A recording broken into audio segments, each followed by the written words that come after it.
नमस्कार students, career makers coaching centre के YouTube channel में आप सभी का स्वागत है। टाइम टू टाइम बेटा हम आपके लिए नई नई वीडियोस लाते रहते हैं और इन वीडियोस का हमारा जो मकसद है लाने का वो ये है कि आप सभी बच्चे एक अपना जो कोर्स है जो आप लोगों को वीडियोस के माध्यम से मिल जाए और आप अच्छी तरह उसको प्रिपेयर कर लें और एग्जाम में जो भी दिक्कत परेशानियां आती हैं उसको आप रिजॉल्व कर लें। तो यही हमारा मकसद है कि ज्यादा से ज्यादा बच्चों तक ये हमारी वीडियोस पहुंचे, हमारे द्वारा बनाए गए जो कोर्स हैं अलग अलग सब्जेक्ट के वो पहुंचे। अगर आप लोगों को हमारे द्वारा बनाई गई वीडियोस पसंद आती हैं तो हमारे चैनल को लाइक कीजिए, शेयर कीजिए, सब्सक्राइब कीजिए और बेल आइकन ऑल पे प्रेस कीजिए ताकि जो भी वीडियोस हम लोग नई नई बनाए उसका अलर्ट आप तक पहुंच सके। जो हमारे टॉपिक्स हैं, लाइव क्लासेसों की जो रिकॉर्डिंग है वो डाली जा रही है जिसमें अलग अलग टीचरों के माध्यम से आपको पढ़ाया जा रहा है, चाहे वो इंग्लिश वाले सर हों, चाहे वो जीके के, ज्योग्राफी के, पॉलिटी के, हिस्ट्री के, इकोनॉमिक्स के, साइंस के, कोई भी सर हो या हो मैथ के सर या रीजनिंग के सर, इनके द्वारा ये वीडियोस लाइव क्लास की डाली जा रही हैं। तो बच्चों इन्हीं क्लास का आप आनंद लीजिए और इन टॉपिक्स को आप अच्छी तरीके से पढ़िए ताकि आप लोगों के एग्जाम में जो भी क्वेश्चन आता है आप उसको जल्दी से अटेम्प्ट कर लें। तो चलिए स्टूडेंट, चलते हैं क्लास के ऊपर। सभी अच्छी तरीके से तैयार करेंगे और नोट्स को प्रिपेयर करेंगे। हेलो, गुड मॉर्निंग एवरीबॉडी, सभी को नमस्कार। ठीक है भाई, क्या चल रहा था टॉपिक अपना? ठीक है, ऑनलाइन में आवाज आ रही है सभी के पास? गुड मॉर्निंग सोनाली,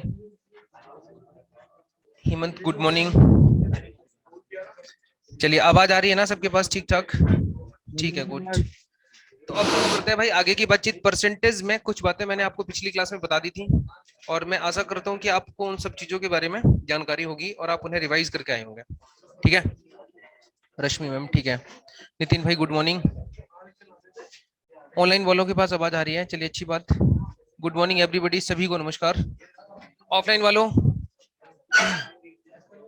एक बार परसेंटेज रिवाइज कर लो। जो फ्रैक्शन मैंने बताई थी ना, आप उसका कॉन्सेप्ट ये देख लो कि किस तरह से आप उनका आंसर करोगे अगर मैं आपसे पूछूंगा तो, है ना। मैं आपसे पूछूंगा 10% का मतलब तो आपको बताना है 1/10। 20% का मतलब जी बिल्कुल ऐसे ही आपको बाकी सारी फ्रैक्शन बतानी पड़ेंगी। अब मैं आपसे इंडिविजुअल पूछ लूंगा 2-4 बच्चों से, तो पता लग जाएगा कि आप कितना रिवाइज करके आए हो, कितना आपको पता है।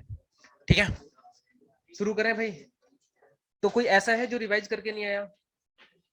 रिवाइज करके नहीं आए? क्यों भाई? लास्ट क्लास में क्या हुआ था?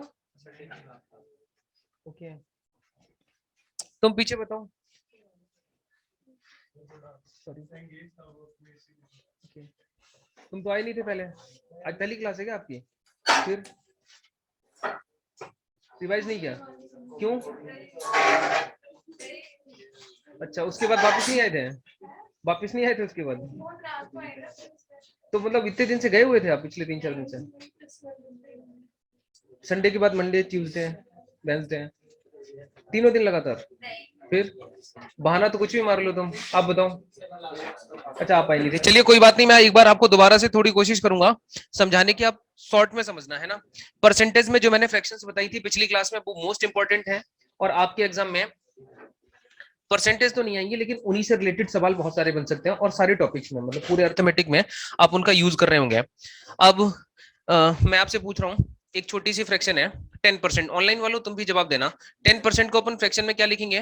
1/10। ऐसे ही आप बताओ 30% को क्या लिखेंगे?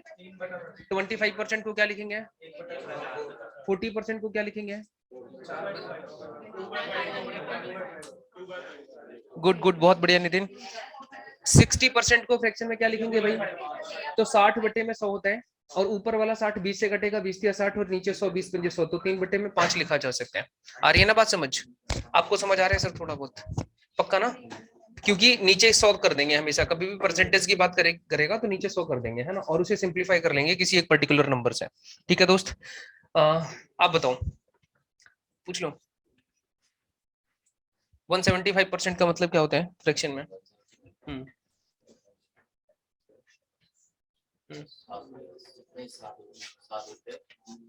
प्रोसेसिंग इतनी स्लो क्यों है? 7/4, बिल्कुल ठीक जवाब है, 7/4।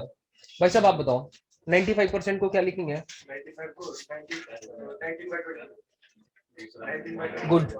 33 कंप्लीट 1/3%। 33 कंप्लीट 1/3। अब बताओ 16 कंप्लीट 2/3%। 2/3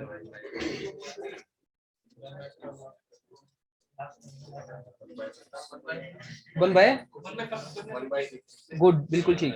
और 9 कंप्लीट 1/11%। 11 कंप्लीट 1/9%। तो इतनी बातें समझ आ रही है ना। और अगर बाई चांस कोई नई फ्रैक्शन बन भी जाती है, इन केस बहुत कम चांस है हालांकि बनने के, लेकिन फिर भी अगर बन जाती है तो आप इसी फॉर्मेट के थ्रू निकाल लोगे, है ना। अब मैं आपको थोड़ा सा आगे ले चलता हूँ। जैसे मान लो मैंने आपसे कहा कि किसी प्रोडक्ट का प्राइस 10% इंक्रीज हो जाता है ना। किसी प्रोडक्ट का प्राइस कितना इंक्रीज हो जाता है भाई? 10%। 10% इंक्रीज हो जाता है। तो दो तरीके हैं आपके पास इसे सॉल्व करने के। पहला तरीका ये कि 100 रुपए का इनिशियल प्राइस मान लो, और ये न्यू प्राइस हो जाएगा कितना? 110। भाई 10% इंक्रीज होने का मतलब यही होता है कि पहले कोई सामान 100 रुपए किलो आता था, अब वो 110 रुपए किलो आता होगा। आ रही है बात समझ? तो यहाँ से नए और पुराने प्राइस का जो रेशियो आएगा वो 10:11 आ जाएगा।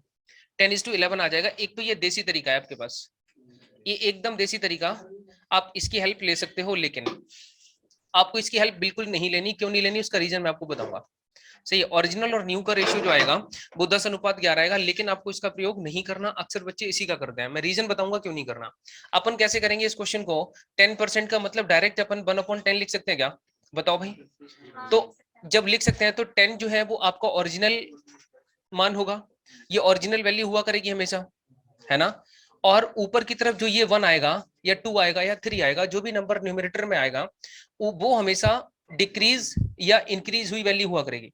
या तो डिक्रीज होगा या इंक्रीज होगा। बात आ रही है समझ? अब 10% बढ़ने की बात हो रही थी, तो फिर यहाँ पे इंक्रीज होना चाहिए।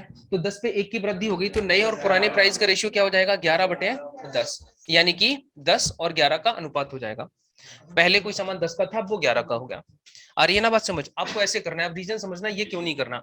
जैसे मैं आपको एक नंबर देता हूं, मैंने कहा दोस्त 12 कंप्लीट 1/2% को आप इंक्रीज कर दो, 12.5% को आप इंक्रीज कर दो, तो आप क्या लिखोगे इसे? 9/8।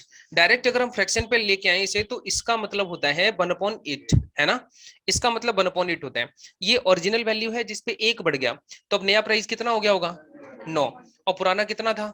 8। तो इसका अनुपात हो जाएगा 8:9। लेकिन अगर आप ऐसे करोगे ना तो क्या होगा देखो, पहले कोई मान लो सामान 100 रुपए का था, अब वो सामान कितने का हो जाएगा? 112.5 का। सही। अब आप क्या करोगे? कैलकुलेट करने के लिए डेसिमल हटाओगे, फिर जीरो बढ़ाओगे, फिर आप 25 चौके 100 से काटोगे, और वो तो आप बुद्धिमान हो तब काटोगे 25 चौके 100 से, नहीं तो कुछ 5 से काटेंगे इसे। आ रही है ना बात समझ? 25 चौके 100, और फिर 25 पंजे 125, फिर काटो 5 से, 5 अट्ठे 40 और 5 निम 45। अगर आप 5 से काट रहे होते तो क्या होता? दुर्दशा हो जाती है इस सवाल की। आ रही है बात समझ? इसमें बहुत ज्यादा लिखना पड़ जाता है, एक स्टेप और बढ़ जाती है, और आपका दिमाग थक जाता है, एनर्जी लगती है, और पेन की इंक खराब होती है, वो तो अलग बात है ना। तो यहाँ पे 8 और 9 अनुपात बना, और यही रीजन है, मैं आपको बताना चाहता हूँ कि आप डायरेक्ट फ्रैक्शन पे लेके आओ सवालों को। ऐसी जगह पे आप फंस जाओगे और कैलकुलेशन आपको थोड़ी ज्यादा करनी पड़ेगी। आ रही है ना बात समझ? तो आपको हमेशा ये फॉर्मेट यूज करना है। कोई दिक्कत किसी को? एक बार फिर मैं आपसे एक सवाल पूछूंगा, ऑनलाइन वालों तुम्हें आवाज आ रही है ना सबको, और समझ भी आ रहा है जो भी बताया गया अभी तक तुम्हें? अब मैं आपको डायरेक्ट नंबर दूंगा परसेंटेज का, और मैं बताऊंगा कि इतने परसेंट इंक्रीज हुआ या डिक्रीज हुआ, तो आप पुराने और नए के बीच में रेशियो बताओगे हमेशा। ओल्ड और न्यू के बीच में रेशियो बताओगे। ओल्ड और न्यू के बीच में रेशियो बताना है। मैंने कहा कि अगर किसी प्रोडक्ट के प्राइस में 20% का इंक्रीमेंट होता है, 20% की वृद्धि हो जाती है, तो पुराने और नई के बीच रेशियो बताओ। पक्का 5:6, क्योंकि 20% का मतलब 1/5 होता है, तो 5 पे 1 बढ़ गया, है ना। तो 5 पे 1 बढ़ा तो उधर 6 हो जाएगा, और पुराना कितना था? 5, तो 5:6 का है ना। बिल्कुल ठीक बात होगी। क्लियर है बात यहाँ तक? ऑनलाइन वालों तुम भी समझ गए? दूसरी बात, अगर मैं आपसे कह दूं कि 20% डिक्रीज हो रहे हैं, तो कितना हो जाएगा? 5:4। तो डिक्रीज होने का मतलब 20% फ्रैक्शन तो 1/5 ही रहनी है, लेकिन 5 पे 1 की कमी हो जाएगी। डिनोमिनेटर 5 है, न्यूमरेटर कितना है? 1। 5 पे 1 की कमी, तो इधर आ गया 4, तो 5:4 कहना उचित होगा। कोई दिक्कत परेशानी किसी को? एक बार फिर से मैंने एक नंबर दिया, मैंने कहा 33 कंप्लीट 1/3% का इंक्रीमेंट हो रहा है दोस्त। अब आप बताओ क्या रेशियो लिखोगे इसका?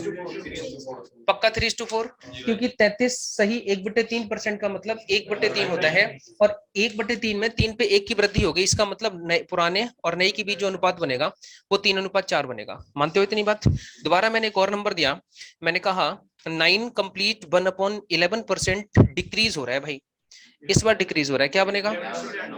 11:10। बताओ कोई दिक्कत किसी को? एक छोटा सा नंबर और देता हूं, 6 कंप्लीट 2/3%, 6 कंप्लीट 2/3% इंक्रीज, क्या करोगे? 15 और पक्का? चलिए बहुत अच्छी बात, 15 और 16 अनुपात लिख देंगे। और यही अगर डिक्रीज होता, यही अगर घट रहा होता, तो यहाँ पे हो जाता 15 और उधर 14, 14, 15:14। तो उम्मीद है यहाँ तक आप लोग बात समझ गए। अब अपन सीधे सवालों की तरफ चलते हैं। असाइनमेंट का क्वेश्चन नंबर 1 देखो आप एक बार, है ना? भेजा है, पहली क्लास में भेज दिया था सर, परसेंटेज का असाइनमेंट नहीं भेजा गया सर? एक बार असाइनमेंट भेज देना प्लीज इनके पास। जी सर बोलो।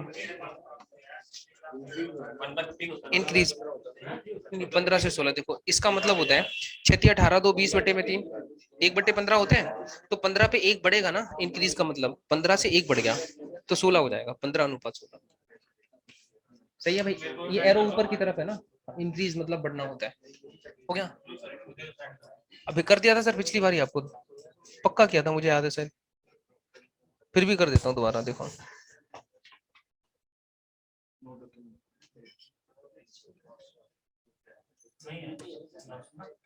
है टाइम एंड वर्क भेजा था क्या यार? कैसे हो? भेजा तो यार, देखो परसेंटेज है यहाँ पे, हद कर रहे हो। ये देखो 21 नवंबर, 21 नवंबर। कोई नहीं कोई नहीं, अब ये मैंने भेज दिया, आप भेज दो, भेजा है, पक्का भेजा है यार। ये प्रोसेसिंग स्लो है थोड़ी सी, फिर यहाँ पे बड़ी फाइल है क्या सर? 21, हाँ हो गया, आ गया आपके पास? वैसे आप 21 नवंबर में देखोगे तो मिल जाएगा।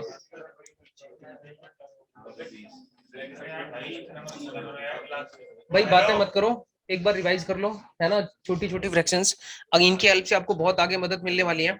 चलो कोई नहीं, असाइनमेंट जब तक नहीं आता मैं आपको एक सवाल देता हूँ। चलो आ गया पहला सवाल, देखो कितना सुंदर सवाल है, आपको देख के मन प्रसन्न हो जाएगा।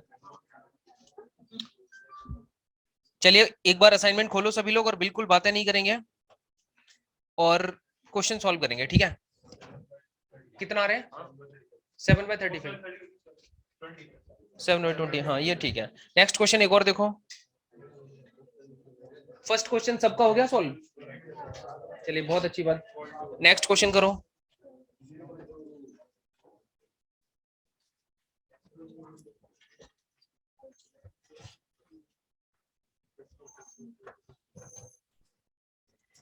एक बात ध्यान रखना, मैथ्स में तुलना हमेशा समान जातियों के बीच में की जा सकती है। अगर मैं कहूं ग्राम का किलोग्राम कितने प्रतिशत होगा, तो हमें पहले दोनों यूनिट सेम चाहिए, ग्राम चाहिए और इधर भी ग्राम चाहिए, या तो दोनों तरफ किलोग्राम चाहिए। तो तुलना तभी की जा सकती है जब दोनों तरफ समान जाति के लोग हों। तो क्वेश्चन नंबर 2 की बात करें, क्वेश्चन नंबर 2 बहुत सिंपल क्वेश्चन है, 20% को दशमलव भिन्न में व्यक्त कीजिए, find out the decimal fraction of 20%।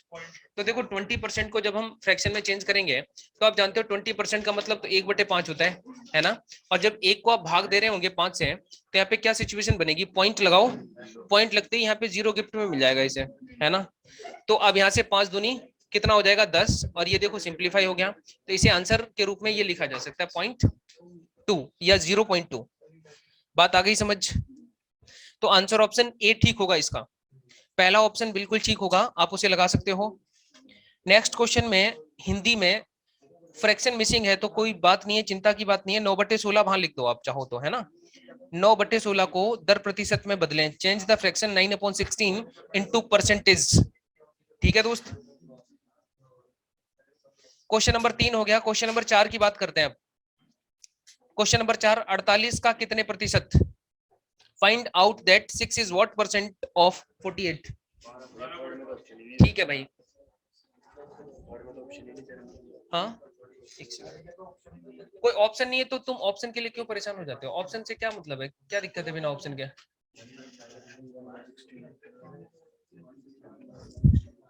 एक सेकंड, क्या नाम लिखा है? हाँ,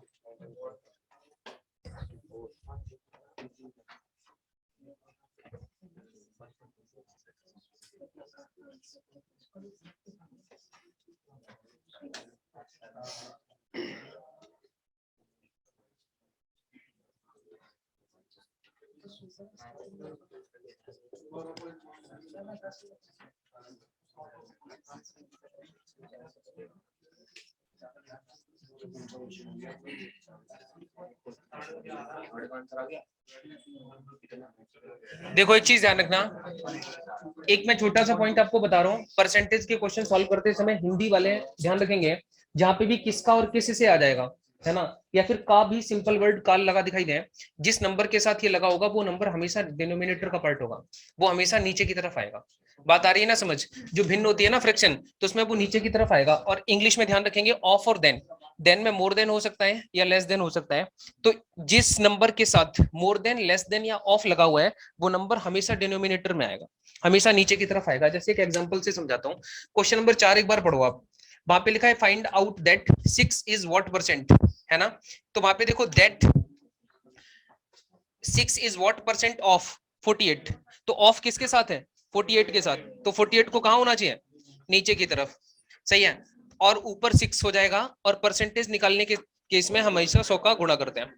अब हिंदी वाले सुनेंगे 48 का कितने प्रतिशत, तो का, मैंने बोला किस का या किस से, मतलब आप सिंपली इस का को भी पढ़ सकते हो, जिनके साथ ये लगे होंगे वो नंबर हमेशा डिनोमिनेटर में रहेगा। तो 48 का बोला है उन्होंने, पढ़ो ध्यान से, 48 का मतलब 48 को नीचे रखना है डिनोमिनेटर में, और 6 उसका कितने प्रतिशत है, तो 6 को ऊपर रखेंगे और मल्टीप्लाई बाय 100 करेंगे, क्योंकि परसेंटेज निकालने की बात हो रही है, और आप इसे सिंप्लीफाई कर लेना। तो ये क्वेश्चन नंबर 4 है, आपका सॉल्व हो जाएगा। हो गया ना भाई? 6 48, और फिर से काटो 4 दूनी 8, और फिर से काटो, ये 25 हो गया, तो आंसर इट मस्ट बी 12.5% या 12 कंप्लीट 12 सही 1/2 या 12 कंप्लीट 1/2% आंसर होगा। कोई दिक्कत किसी को? भाई सभी लोग इस बात को समझ गए? पीछे वाले भाई साहब समझ आ रही है बात? पक्का? अगर क्या कह रहे हो? अच्छा ठीक है भाई, समझ लो। हाँ अच्छा, नहीं आया समझ? देखो दोबारा समझाता हूँ मेरे भाई, मैंने कहा आप इंग्लिश में पढ़ते हो हिंदी में पढ़ते हो? इंग्लिश में पढ़ते हो, ठीक है। आपके क्वेश्चन में कहीं भी ऑफ और देन लिखा हो, है ना, देन में मोर देन हो सकता है या लेस देन हो सकता है, तो ऐसे वर्ड कभी भी आ जाए ना, तो वो नंबर हमेशा डिनोमिनेटर में रहेगा। किस में रहेगा? डिनोमिनेटर में रहेगा। तो यहाँ पे आप क्वेश्चन पढ़ो ध्यान से, ये कुछ लिखा दिख रहा है आपको किसी नंबर के साथ? 6 ऑफ 48, मतलब ऑफ ऑफ जो नंबर है ना, ऑफ जो वर्ड है वो 48 के साथ है, मानते हो ना इतनी बात? तो 48 को अपन डिनोमिनेटर में रखेंगे, और इसके रेस्पेक्ट में 6 का परसेंटेज बताना है, तो 6/48 लिखा जा सकता है, और गुणा में 100 करेंगे क्योंकि प्रतिशत निकालना है ना, बस आप सिंप्लीफाई कर लेना तो आंसर ही आ जाएगा। सभी को शायद बात समझ आ गई होगी। क्वेश्चन नंबर आपको समझ आ रहे हैं? ऑनलाइन वालों सभी लोग समझ आ रहे हैं? सबको आ रहे हैं? 8 में डिजिट नहीं है, ओके कोई बात नहीं सर, मैं आपको बताऊंगा। क्वेश्चन नंबर 6 की बात करेंगे अब। क्वेश्चन नंबर 6, बाकी क्वेश्चन मैं इसलिए छुड़वा रहा हूं क्योंकि बिल्कुल सेम क्वेश्चन है, आपको चिंता करने की बिल्कुल जरूरत नहीं है।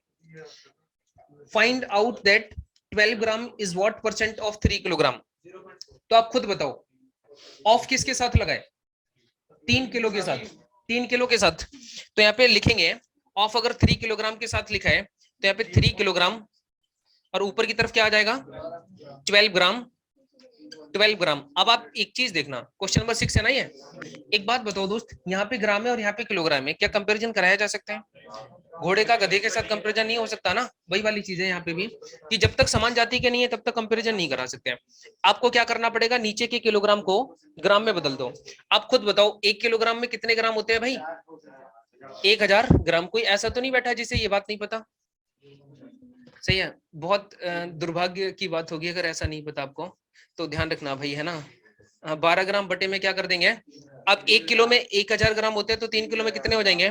3000 ग्राम, गुणा में 100 कर दो भाई, है ना। अब आप ग्राम से ग्राम को काट देना, है ना, तो यहाँ से 1 2 कट जाएगा, तो 12 बटे में कितना आ जाएगा? 30। इसका मतलब 3 चौके 12 और 3 ढाई 30, तो answer it must be 2/5। Fraction में 2/5 है क्या?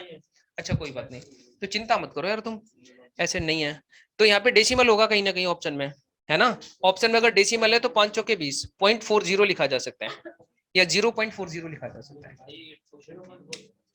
कोई बात नहीं सर, अभी देख लेंगे। सही है, अगर ऑप्शन में पेपर में ये ऑप्शन मिल जाए तब तो ये ठीक है, लेकिन अगर डेसिमल में ऑप्शन होते हैं तो आपको और आगे जाना पड़ेगा और 2 को भाग देना पड़ेगा 5 से।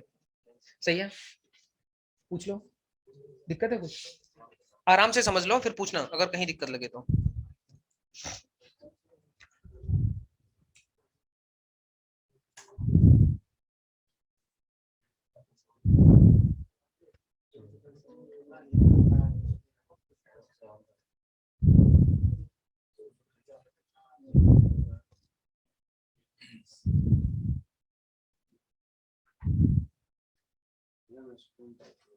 कोई बात नहीं, यहां तक अगर किसी को कोई दिक्कत लग रही है तो आप पूछ सकते हो।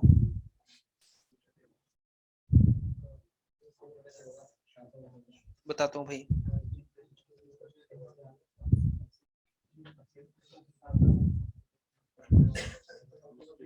भाई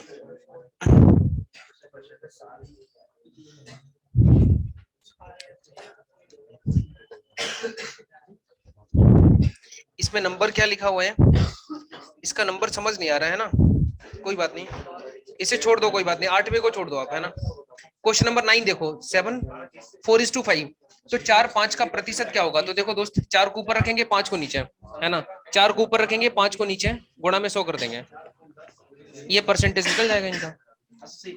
सही है, तो क्वेश्चन नंबर 8 छोड़ दो आप, क्वेश्चन नंबर 9 का आंसर बताना एक बार।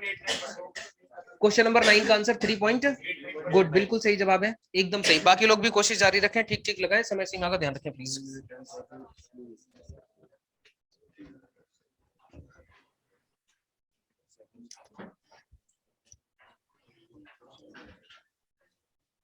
देखो भाई, आधे घंटे का 1 minute, 1 minute 10 second is what percent of half an hour. तो यहाँ पे ऑफ हाफ एन आवर के साथ लगा हुआ है, इसका मतलब ये हाफ एन आवर को नीचे रखना पड़ेगा, मतलब 30 मिनट को नीचे रखना है।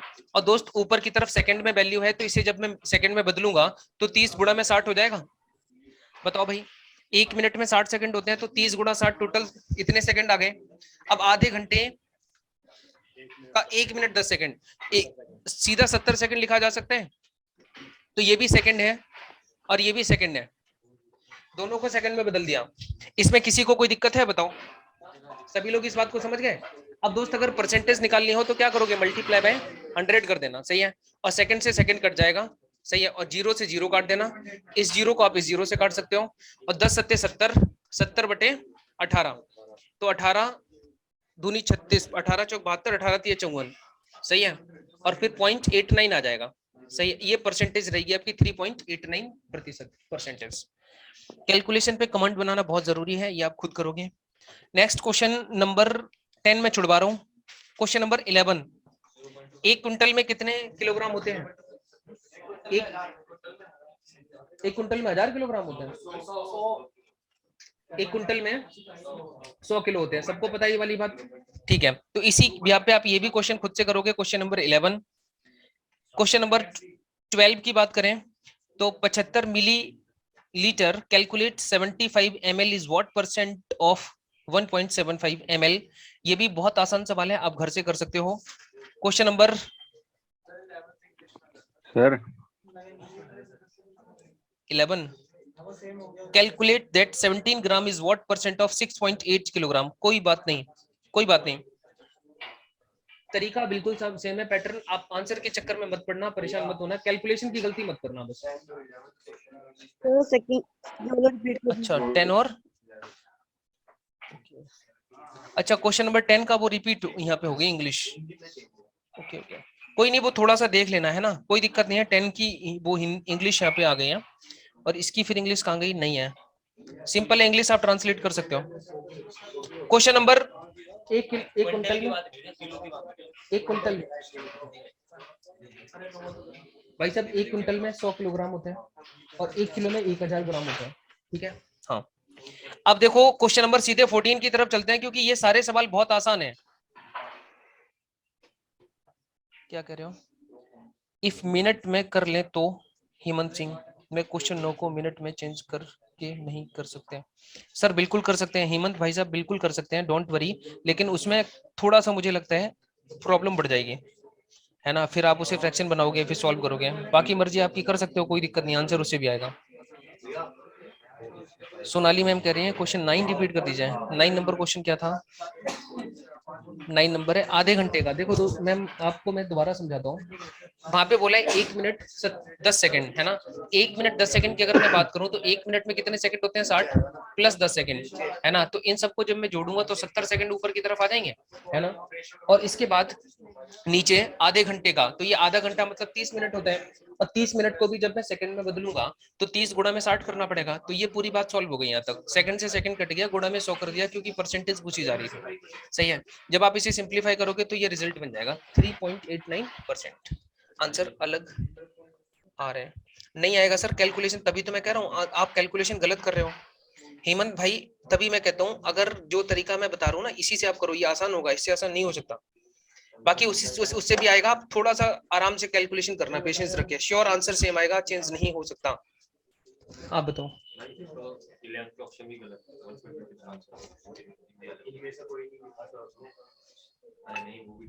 हाँ तो क्या दिक्कत है? नन ऑफ दीज है जब तो। अगला सवाल देखो, क्वेश्चन नंबर 14। सिंपल है यार ये सवाल, देखो बहुत आसान है, और ये बहुत, इन्हें करने का कोई मतलब नहीं बनता। अब क्वेश्चन नंबर 12 से 14 से शुरुआत करते हैं। क्वेश्चन नंबर 14 एक बार ध्यान से देखो। एक व्यक्ति अपनी मासिक आय का 12% बचत करता है। Monthly savings of a person is 12% and monthly expenditure is ₹19,360। Then find his monthly income. देखो एक चीज समझना, आप मुझे एक बात बताओ, मैंने आपको एक पहले बात बताई हुई थी, इनकम इक्वल टू क्या होता है बताओगे? Income equal to expenditure plus savings. ये बात याद है ना सबको? और ये मैं करवा भी चुका हूं आपको, मैंने कहा था इनकी जरूरत भी पड़ेगी।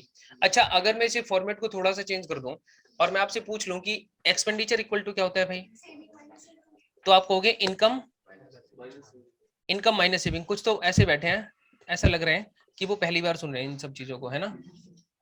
तो यहाँ पे सेविंग्स लिखा जा सकता है। अच्छा, अगर मैं आपसे पूछ लूं कि भाई सेविंग्स बताओ, तो सेविंग्स इक्वल टू क्या होता है? Income minus expenditure. मैंने एग्जांपल देके भी समझाया था आपको, इस बार मैं डायरेक्ट लिख रहा हूं। तो ये कोई फार्मूले नहीं है, ध्यान रखना, मैंने पहले भी बताया था। कॉमन सी बात है, अगर मैं आपसे कहूं कि आप प्रति माह 10,000 रुपए खर्च करते हो और 5,000 रुपए की बचत करते हो, तो आपकी मंथली इनकम कितनी है? 15,000 रुपए। आ रही है ना बात समझ? क्योंकि जो इनकम होती है उसी में से आपकी बचत होती है, उसी में से आपकी सेविंग होती है, और उसी में से आपके खर्चे होते हैं। आगे बात समझ? तो इसी वजह से मैंने लिख दिया income equal to expenditure plus saving. और अगर मैं आपसे ये कहने लग जाऊं कि आप प्रति माह 20,000 रुपए कमाते हो, जिसमें से 5,000 रुपए की बचत करते हो, तो खर्चा कितना है? 15,000 रुपए। 20,000 आपने कमाई, जिसमें से 5,000 रुपए की आपने बचत कर ली, तो जो एक्सपेंडिचर है वो इसमें से घटा के 15,000 रुपए आ जाएगा। आ रही है ना बात समझ? तो इसी तरह से अपन चीजों को आगे लेके चलेंगे। अब अपन क्वेश्चन पढ़ते हैं सबसे पहले। हाँ 14 नंबर पढ़ो, 14 14वां सवाल। छोड़ दो। सेम सेम पीछे रेशियो वाला है, कोई अनुपात कोई भी ले लेंगे, लेकिन यहाँ पे दे दूंगा मैं ही, लिख लो 6:5। आप चाहो तो लिख लो वहां पे 6:5। क्वेश्चन नंबर 13 6:5, तो यहां से निकाल देंगे बहुत आराम से। तो यहाँ पे लिखेंगे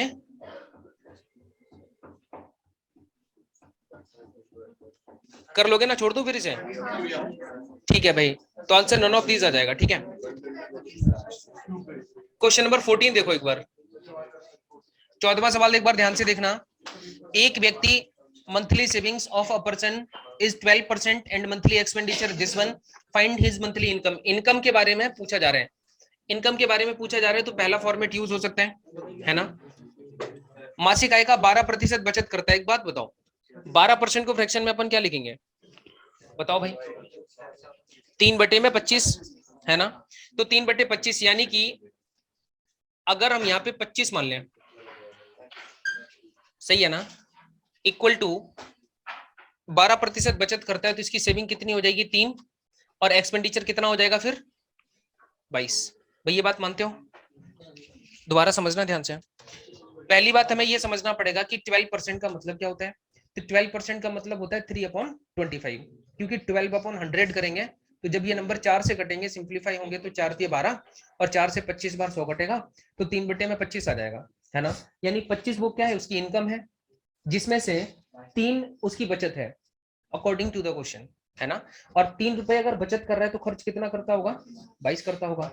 अब आप यहां से समझ लेना कि ये 25R कह सकते हैं इसे, क्योंकि एग्जैक्ट न्यूमेरिकल वैल्यू नहीं थी, इसे भी 22R कह सकते हैं और इसे 3R कह सकते हैं, है ना। अब आप देखो दोस्त, क्वेश्चन में कहता है, क्वेश्चन के according and monthly expenditure is ₹19360, 19360, ये एक्सपेंडिचर जो है ना उसके 19360 रुपीज है ना। तो अब आप खुद बताओ क्या कर सकते हो। 22R की वैल्यू इसके बराबर है, तो ऐसे 1R की वैल्यू निकाली जा सकती है क्या, बिल्कुल निकाल सकते हैं। बताओ कितनी आएगी। 22 का कोई क्या करो, देखो मैं दोबारा समझाता हूँ। मैंने कहा 12% का मतलब क्या होता है, 12% का मतलब होता है 3/25, सही है भाई। अब ये 25 उसकी क्या है, इनकम, सही है, और ये क्या है, 3 सेविंग, सही है। तो मैं यहाँ पे ये कहना चाहता हूँ 25 कमाता है, ये इनकम है 25 अकॉर्डिंग टू दिस, और सेविंग उसकी कितनी है, 3।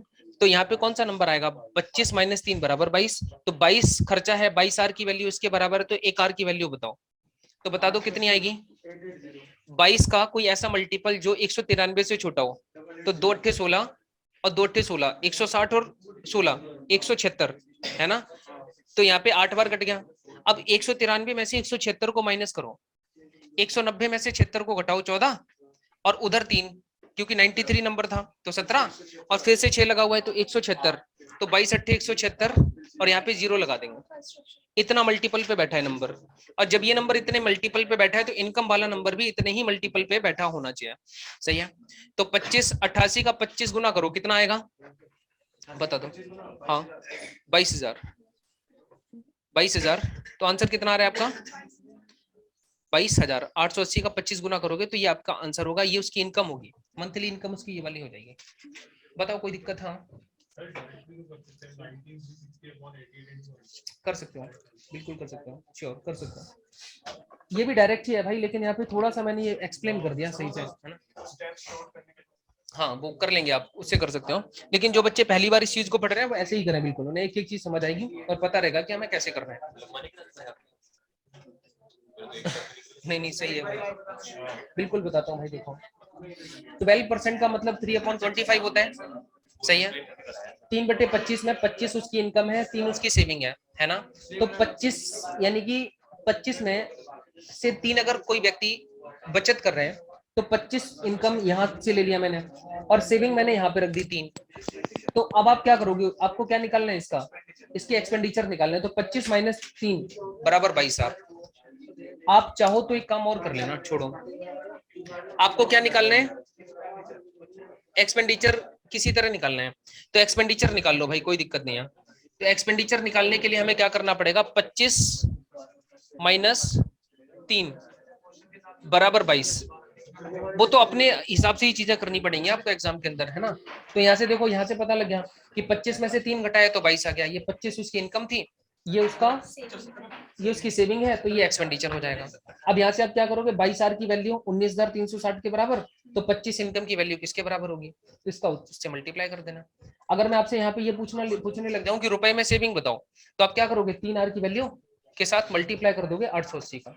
सभी नंबर उसी मल्टीपल पे बैठे होंगे, मैंने जैसा रेशियो में बताया था वही चीज मैं बार बार रिपीट कर रहा हूँ कि आपको बस उनका रिलेशन ढूंढना है, किसी तरह संबंध ढूंढना है, क्या रिलेशन बैठा है उनके बीच में।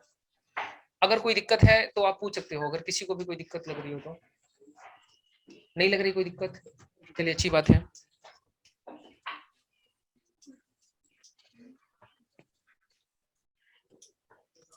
देखो पता है कुछ लोग पता है क्या कह रहे हैं कि इसे डायरेक्ट कर सकते हैं। वो डायरेक्ट का मतलब क्या कहना चाहते हैं, वो ये कहना चाहते हैं कि इसे डायरेक्ट हम ऐसे कर सकते हैं, 25/22 गुणा में 19,360, ऐसे ही कहना चाहते होगे, है ना, ऐसे ही। फिर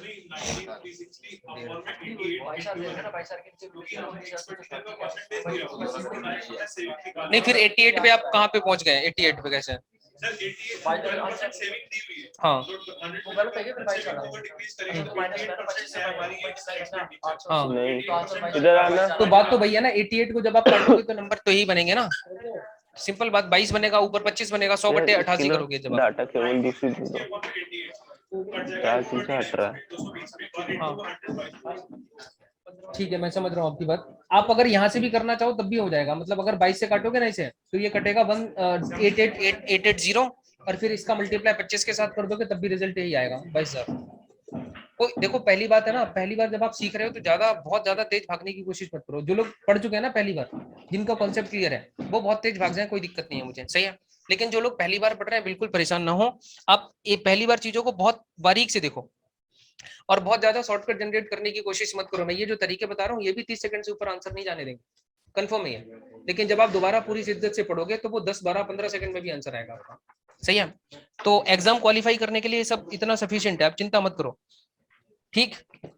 और जो ज्यादा शॉर्ट कर सकते हैं वो बिल्कुल करें, उनके लिए मैं बिल्कुल मना नहीं करता। नेक्स्ट क्वेश्चन की तरफ चलते हैं दोस्त। एक अगला सवाल देखो क्या कहना चाहते हैं। एक मेज के अंकित मूल्य में 8% की कटौती करने पर इसका मूल्य 4600 रुपए हो जाता है। इसका अंकित मूल्य बताओ। प्रॉफिट एंड लॉस तो सबने पढ़ा है। एक बात बताओ, प्रॉफिट और लॉस किस पे होता है भाई? सीपी पे। और डिस्काउंट किस पे दिया जाता है? एसपी पे। शाबाश। डिस्काउंट किस पे दिया जाता है भाई? सेलिंग प्राइस पे ना? किस पे? या सीपी पे? सोच लो फिर से। हाँ तो एमआरपी पे हमेशा डिस्काउंट दिया जाता है और प्रॉफिट और लॉस हमेशा सीपी पे होता है, ये चीज आप ध्यान रखना। तो ये क्वेश्चन छुड़वा दूं, बहुत सिंपल तो है। एक मेज के अंकित मूल्य में 8% की कटौती करने पर इसका मूल्य कितना हो जाता है? 4600 रुपए हो जाता है ना। तो 8% की कटौती का मतलब क्या हुआ बताओ? 2/50, यही होना चाहिए, सही है। तो इसे छुड़वा दे रहा हूं मैं, कहो तो करवाऊं। 2/25, 25 से उधर आ जाएगा कितना? 23 और इधर 22 और 23 दूनी 40, 200 हो गया और उसका मल्टीप्लाई 5000 आंसर आएगा।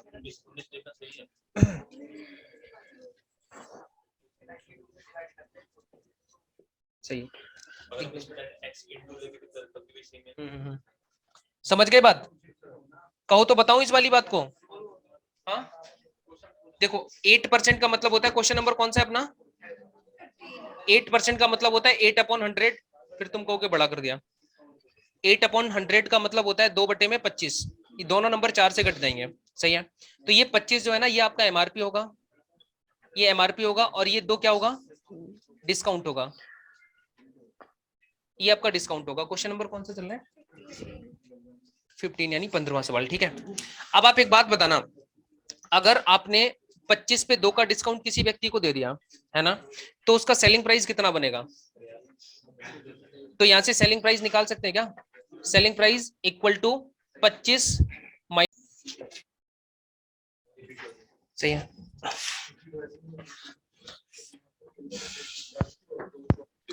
ठीक है ठीक है, बिल्कुल भाई, दोबारा बता देता हूं, देखो ध्यान से, दोबारा समझना। 8% का मतलब क्या होता है? सबसे पहली बात यह है, ऑनलाइन वालों आप समझ रहे हो ना बात को? देखो 8% का मतलब होता है 8/100 और जब मैं इसे सिंप्लीफाई करूंगा तो ये 4 से कटेगा, 4 दूनी 8 यानी 2 बार, और ये 4 से कटेगा 25, 25 चौके 100 यानी कि 2/25 लिखा जा सकता है। और जब आप इसे 2/25 लिखोगे तो जो नीचे 25 नंबर है ना 25, ये क्या है? एमआरपी है और ये 2 क्या है? डिस्काउंट है। तो 25 पे 2 का डिस्काउंट दिया जा रहा है, इसका मतलब हुआ 25 में से 2 घटा दिया, तो जो सेलिंग प्राइस बनेगा वो 25 माइनस 2 इक्वल टू कितना बन जाएगा भाई? 23 आर। आ गई बात समझ? अब आप ये देखो, SP equal to MRP minus discount होता है ना। अब एसपी हमें कैलकुलेट करके निकालना पड़ेगा, तो 25 में से 2 घटा दूंगा तो इधर नंबर 23 आ जाएगा। तो ये हमारा क्या है? Selling price. ये क्या है? एमआरपी। ये क्या है? डिस्काउंट। क्वेश्चन के अकॉर्डिंग क्वेश्चन ने बता रखा है कि एमआरपी जो है ना उस वस्तु का कितना है? 4600 रुपए, 4600, सही है। शायद यही था, एक बार पढ़ना दोबारा, कुछ गड़बड़ हुई है मुझे ऐसा लगता है। एमआरपी है क्या 4600? एमआरपी नहीं है 4600, सेलिंग प्राइस है भाई। हाँ सेलिंग प्राइस है, वही चीज। यहाँ पे देखो, ये एमआरपी है और ये डिस्काउंट है, वो हमारा सेलिंग प्राइस है। तो 4600 क्या सेलिंग प्राइस दे रखा है उन्होंने?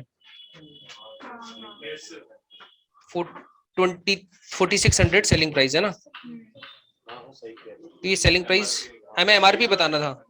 हाँ तो सही है, कोई दिक्कत नहीं। ठीक ठीक ठीक, वो मुझे लगा टर्म्स थोड़ी सी चेंज हुई, लेकिन कोई बात नहीं, सही है 5000। एमआरपी हमेशा सेलिंग प्राइस से बड़ा होगा, एमआरपी हमेशा सेलिंग प्राइस से बड़ा होगा अगर डिस्काउंट पे सामान को बेचा जाता है तो, है ना। तो देखो एमआरपी हमारा बड़ा है, 5000 एमआरपी है, 4600 में सामान को बेच दिया गया, तो एसपी यहां से निकल गया, एमआरपी निकल गया और डिस्काउंट निकल गया। क्वेश्चन के अकॉर्डिंग सेलिंग प्राइस कितना दे रखा है 4600 रुपीज, 4600 रुपए, तो 23R की वैल्यू 4600 के बराबर है, तो ये 2 गुने पे बैठा है, मतलब 20 गुना, तो ये भी नंबर 20 गुना होना चाहिए और ये भी नंबर 20 गुना होना चाहिए। अगर बाई चांस एग्जामिनर आपसे ये पूछ ले कि डिस्काउंट कितना दिया गया, तो आप क्या करोगे, 2R का 20 गुना कर देना, तो आंसर कितना आ जाएगा, 20 दूनी,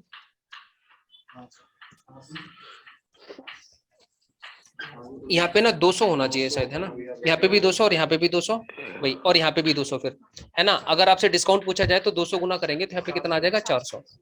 हाँ अब आप बताओ क्या कर रहे हो। बिल्कुल सही, वही तरीका है मेरे भाई, तरीका एकदम बिल्कुल भैया। आप डायरेक्ट फ्रैक्शन पे जा रहे हो, मैं हर चीज को लिख रहा हूँ, क्योंकि मैं ये मान के चलता हूँ भाई कुछ लोग पहली बार पढ़ रहे होंगे तो उन्हें दिक्कत ना हो। जब आपने पहली बार पढ़ा था ना तो पता है कितने सवाल पूछे थे, तो वही वाली चीज, अब दोबारा पढ़ रहे हो तो तुम्हें अच्छे से आ रहे हैं।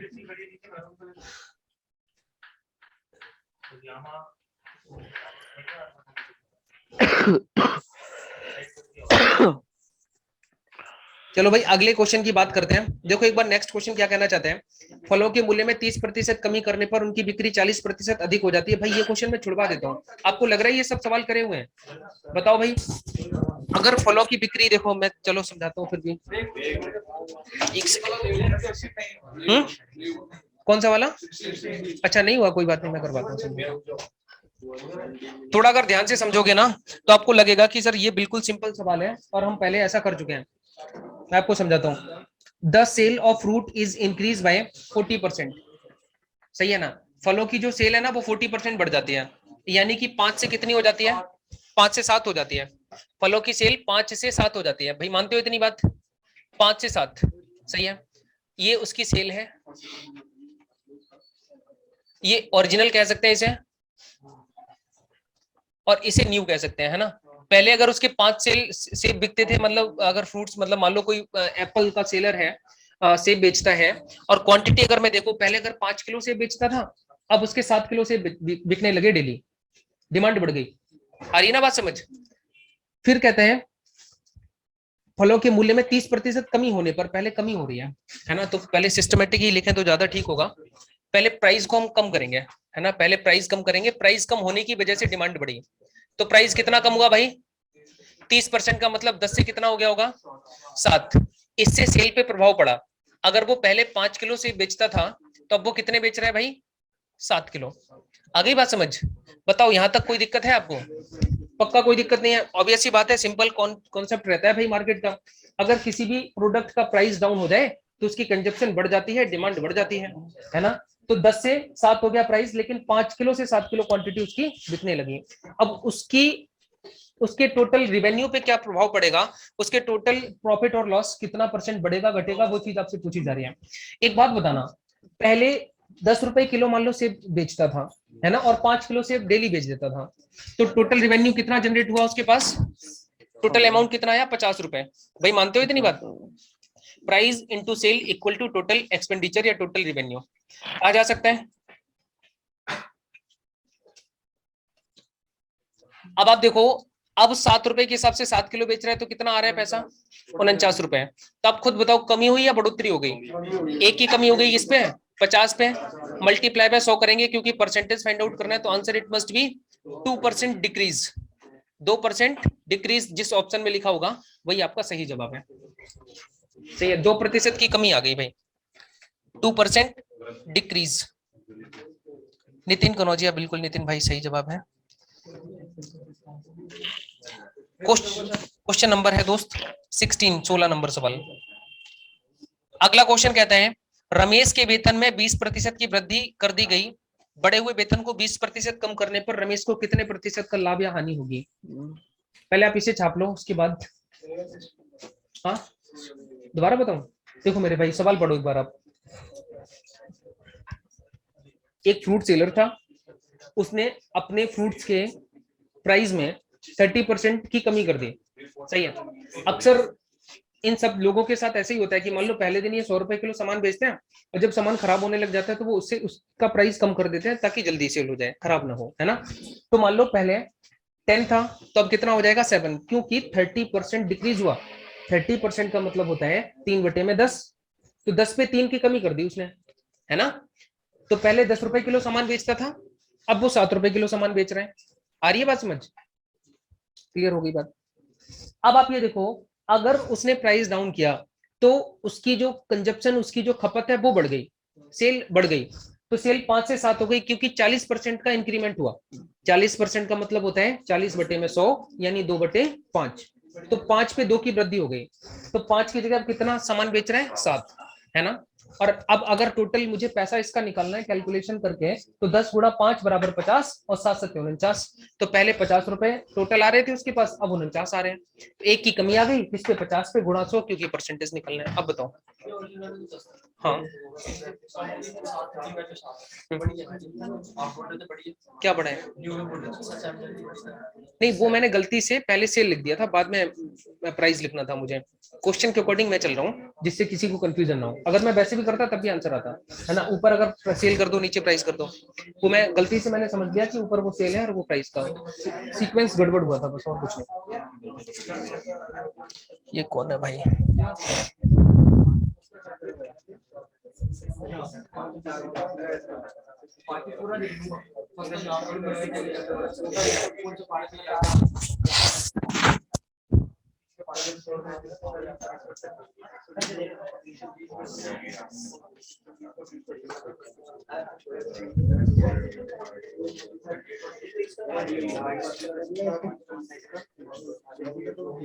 चले भी आगे।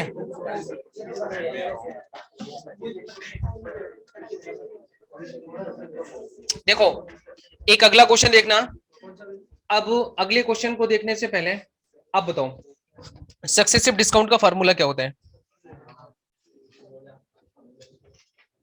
आप बताओ, आप बताओ। देखो मत अभी हद करके, तुम कॉपी पहले देख लो। आप बताओ। R1 plus R2 plus minus आप बताओ। R1 हाँ हाँ dot R2 upon 100. भाई साहब आप बताओ, दोबारा एक बार फिर से बताओ। ठीक है, सही है। और इसमें से पता है पीछे 3 4 नहीं बता रहे थे और इधर तो कॉपी देखने लग गए सारे हैं। तुम्हें शर्म नहीं आती बिल्कुल? ये बताओ, पहले मुझे ये बताओ, तुम्हें शर्म नहीं आती बिल्कुल भी? मतलब थोड़ी तो कर लिया करो। पिछली क्लास में कितना मैंने बोला था, और अब मुझे खुद शर्म आ रही है दोबारा बोलने में, तो तुम्हें नहीं आती। फार्मूला नहीं आता, आप बताओ क्या है फार्मूला? R1 plus R2।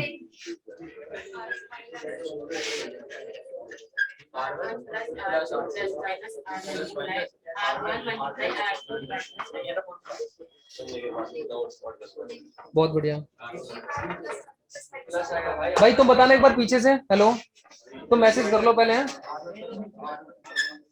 10 बजे के बाद हो सकते हैं, फिर बताओ फार्मूला बताओ सक्सेसिव डिस्काउंट का। R1 plus R2 plus minus R1 into R2 upon 100. Bracket में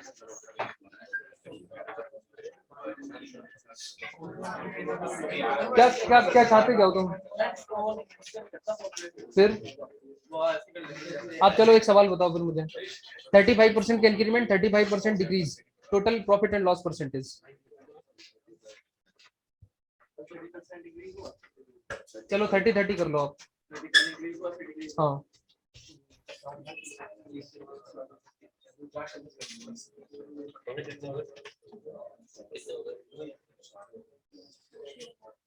बताओ। हाँ, इंक्रीज या डिक्रीज दिखा दो मुझे एक बार। अभी तक नहीं आया तुम्हारा आंसर, तो अपना दिमाग क्यों चलाते हो फिर? इनका आंसर आ गया ना जल्दी यार, हद है, इनका आंसर आया ना जल्दी। मैंने बोला तुम अपने तरीके से करो, मुझे कोई आपत्ति नहीं है इसमें, लेकिन फिर वही तरीका तुम्हारा अभी तक कैलकुलेट नहीं कर पा रहे हो, आंसर आया नहीं। 30/70 और कर दिया।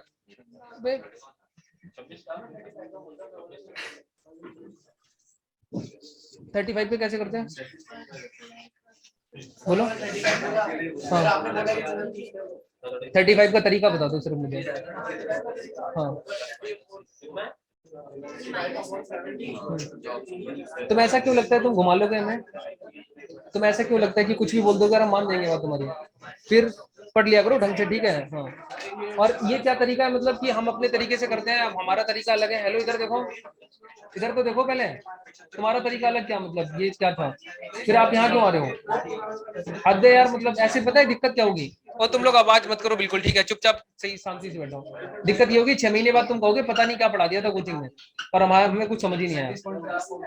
मेरे भाई तुम अपने तरीके लगाओ, मुझे कोई दिक्कत नहीं है, सब लोग जो भी लगाना चाहते हो लगा लो, लेकिन आंसर मेरे से पहले आना चाहिए आपका। बात आ रही है ना समझ? अभी 30% मैंने बोला, इधर से 2-3 की आवाज आ गई, 9% होगा सर। और वो भाई जब अपने तरीके से कर रहे थे, नहीं हुआ उनका आंसर, है ना? तो गलत गलत तरीके मत यूज करो। अगर कोई ऑथेंटिक तरीका आपके पास है और कम समय के अंदर आंसर आ सकता है तो आप यूज कर सकते हो, सही है? और फार्मूले याद कर लिया करो यार, बहुत गलत बात है ये, ठीक है? प्रॉफिट एंड लॉस में से कुछ होगा ही नहीं तुमसे, बेसिक से सवाल नहीं हो गया। कोई नहीं, आगे के क्वेश्चन में छुड़वा दे रहा हूँ, तुम्हें ही भुगतना पड़ेगा, जो पढ़ते हैं उनका हो जाएगा। आगे के क्वेश्चन छोड़ दो, फिर क्वेश्चन नंबर 18 तक। हाँ, जो पढ़ेंगे उनका हो जाएगा, जो नहीं पढ़ेंगे ऐसे ही बैठे रहेंगे। क्वेश्चन नंबर 19 की बात करते हैं। 18 का आंसर कितना है? 10%, 1% डिक्रीज। जी जी, 1% डिक्रीज। हाँ,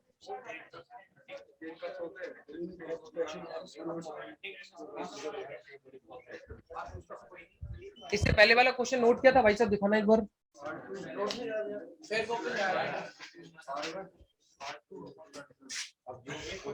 बुलाना ललित भाई को एक बार।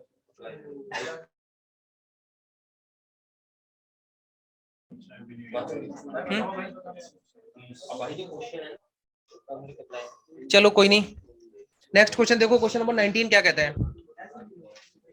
इन expression x cube y square, x cube और वाई स्क्वायर, ठीक है? इस क्वेश्चन को करने के लिए बाकी बहुत मेहनत की जरूरत है और बहुत अच्छा सवाल है ना? कितने लोगों को हो गया, एक बार आंसर बताओगे? चलिए, बहुत अच्छी बात, बहुत अच्छा सवाल है। आप चाहो तो इस पे स्टार मार्क कर सकते हो। हाँ ठीक है भाई, बिल्कुल ठीक। क्वेश्चन नंबर 19, अगर आप अपने कंपटीशन में साथ में तैयारी करने वाले किसी अच्छे बच्चे से पूछोगे, शायद वो नहीं कर पाएगा। आप ट्राई करके देख लेना अपने आसपास। 25% तथा 20% की कमी करने पर, तो यहाँ पे 25% की कमी की बात हो रही है और यहाँ पे 20% की कमी की बात हो रही है। दोनों चीजों को आप ध्यान से समझना, मैं बहुत बेसिक से एक्सप्लेन कर रहा हूँ इस चीज को।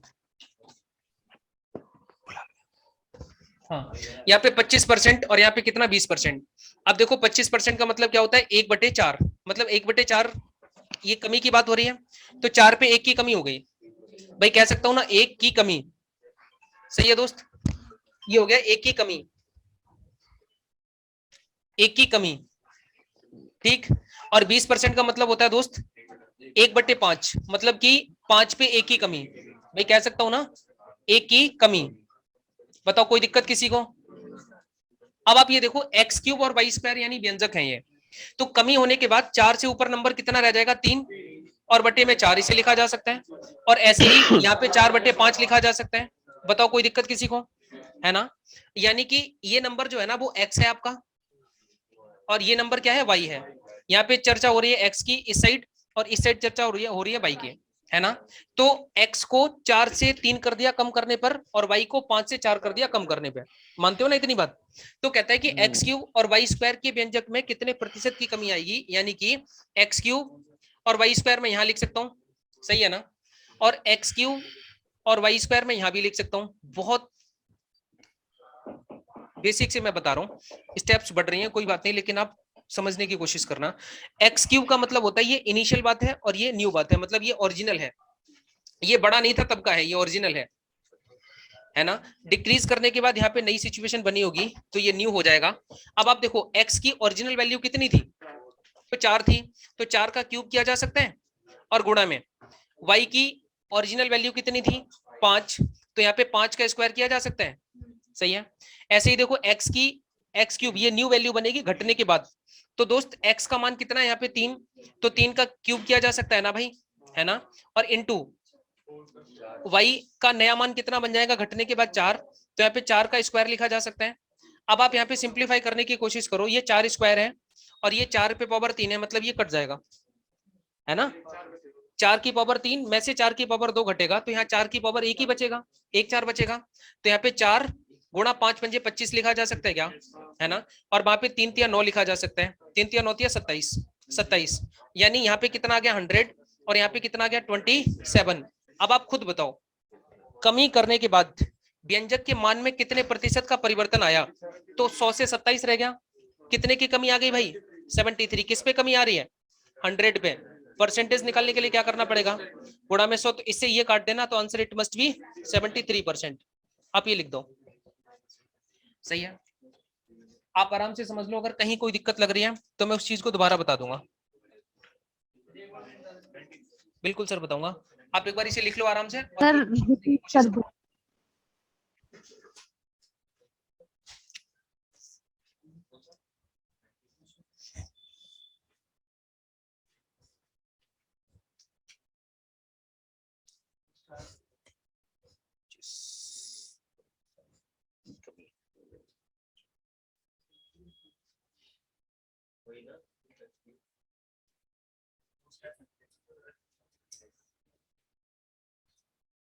ठीक है क्या हाँ कर सकते हैं डिस्काउंट की तरह भाई। हाँ हाँ बिल्कुल सर, हाँ हाँ अरे मतलब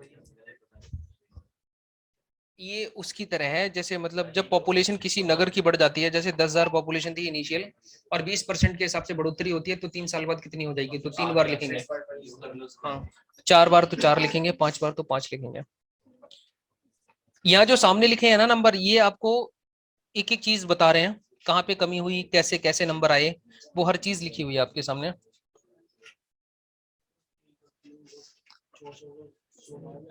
क्या कह रहे हो भाई।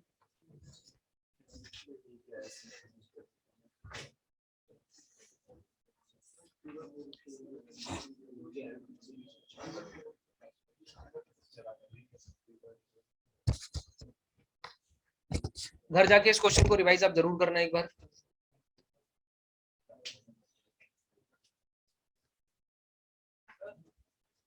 क्या करो कर सकते हैं चलो मैं वो भी बता देता हूँ। बिल्कुल सर वही आएगा, लेकिन मैथ्स को मैथ्स के तरीके से सीखो, उससे पता है क्या होगा आगे आने वाले टाइम पे दिक्कतें नहीं आएंगी। जैसे वहां पे हम क्यूब कर देंगे, अब जिन बच्चों ने इनिशियल पॉपुलेशन वाले सवालों को नहीं पढ़ा वो शायद उसमें कहेंगे ये कैसे कर दिया, तो कैसे का जवाब मेरे पास नहीं होगा ना आपके पास है, अभी क्यों कर दिया, तो वो वाली चीज।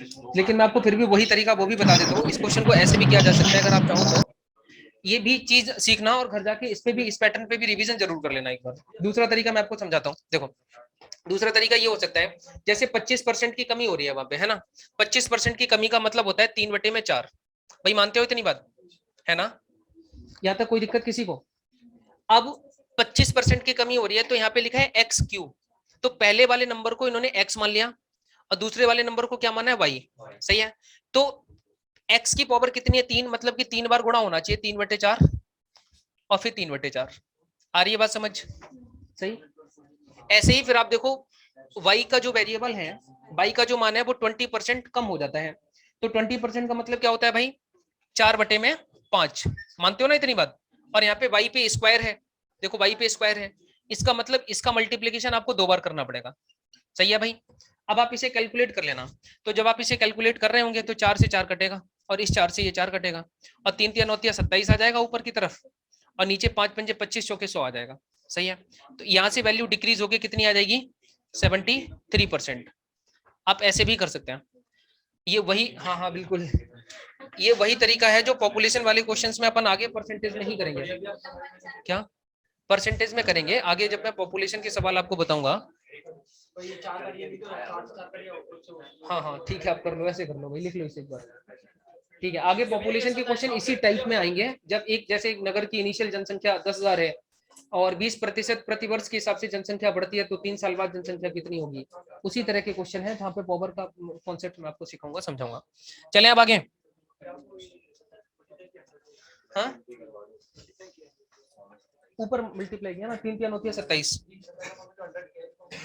27/100, तो पहले मतलब ओरिजिनल 100 थी अब 27 हो गई, तो कितने की कमी आ गई, तो 100 में से 27 घटा दिया तो 73 आ गया, 73 आ गई ना बात समझ। बढ़ जाए आगे, सही है।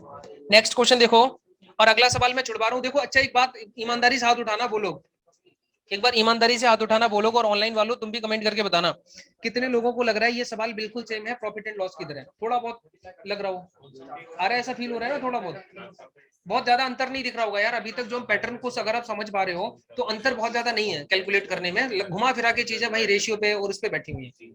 सही है। एक और क्वेश्चन देखो, 20 नंबर क्वेश्चन। यदि ए की ऊंचाई बी की ऊंचाई से 20% कम हो, जैसे ए की ऊंचाई जो है वो बी की ऊंचाई से 20% कम हो, तो मान लो ए यहाँ पे है और बी यहाँ पे है। सही है, ध्यान से देखना, क्वेश्चन नंबर 20 है, 20 नंबर सवाल। ए की ऊंचाई बी की ऊंचाई से 20% कम है, तो 20% कम का मतलब क्या होता है?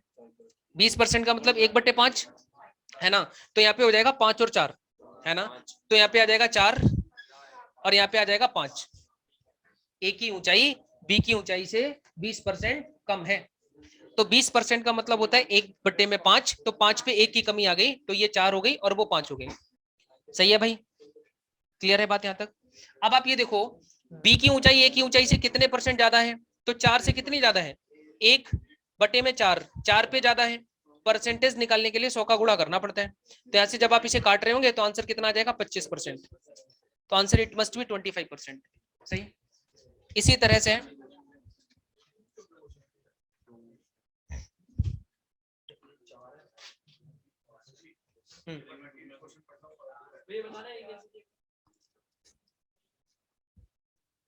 थर्टी एट तो अभी बहुत आ गया, फिर बता रहा हूँ।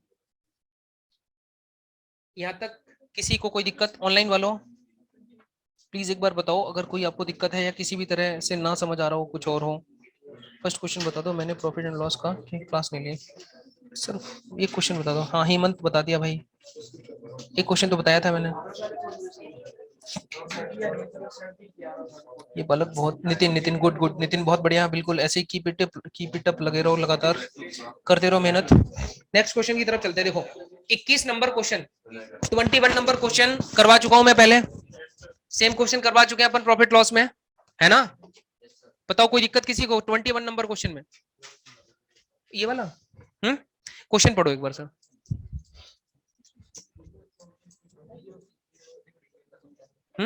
ये यही बता रहा हूँ, ये बता रहा हूँ, क्वेश्चन पढ़ना एक बार भाई। अच्छा ये माइनस कर देखो ना, 20% डिक्रीज यानी 20% कम है, लेस देन ए हाइट। क्या लिखा है यार, देखो सवाल में, if height of A is 20% less than B, A की हाइट बी से 20% लेस है, तो 20% का मतलब होता है मेरे भाई, 20% का मतलब होता है 1/5, तो 5 पे 1 की कमी है, 5 से 1 कम है ना, तो ए की हाइट कितनी हो जाएगी? 4, और बी की तो 5 है ना, तो 5 पे 1 की कमी करके तो 1 ही आ गई, 4। अब आप ये देखो, क्वेश्चन ने फिर बोला कि बी की हाइट ए की हाइट से कितनी ज्यादा है ना, तो बी की हाइट देखो, ए की हाइट से, ए की 4 बी की 5, कितनी ज्यादा है? 1, और किस पे ज्यादा है? 4 पे, और मल्टीप्लाई बाय 100 क्योंकि परसेंटेज निकालना है। ठीक है, हटाओ।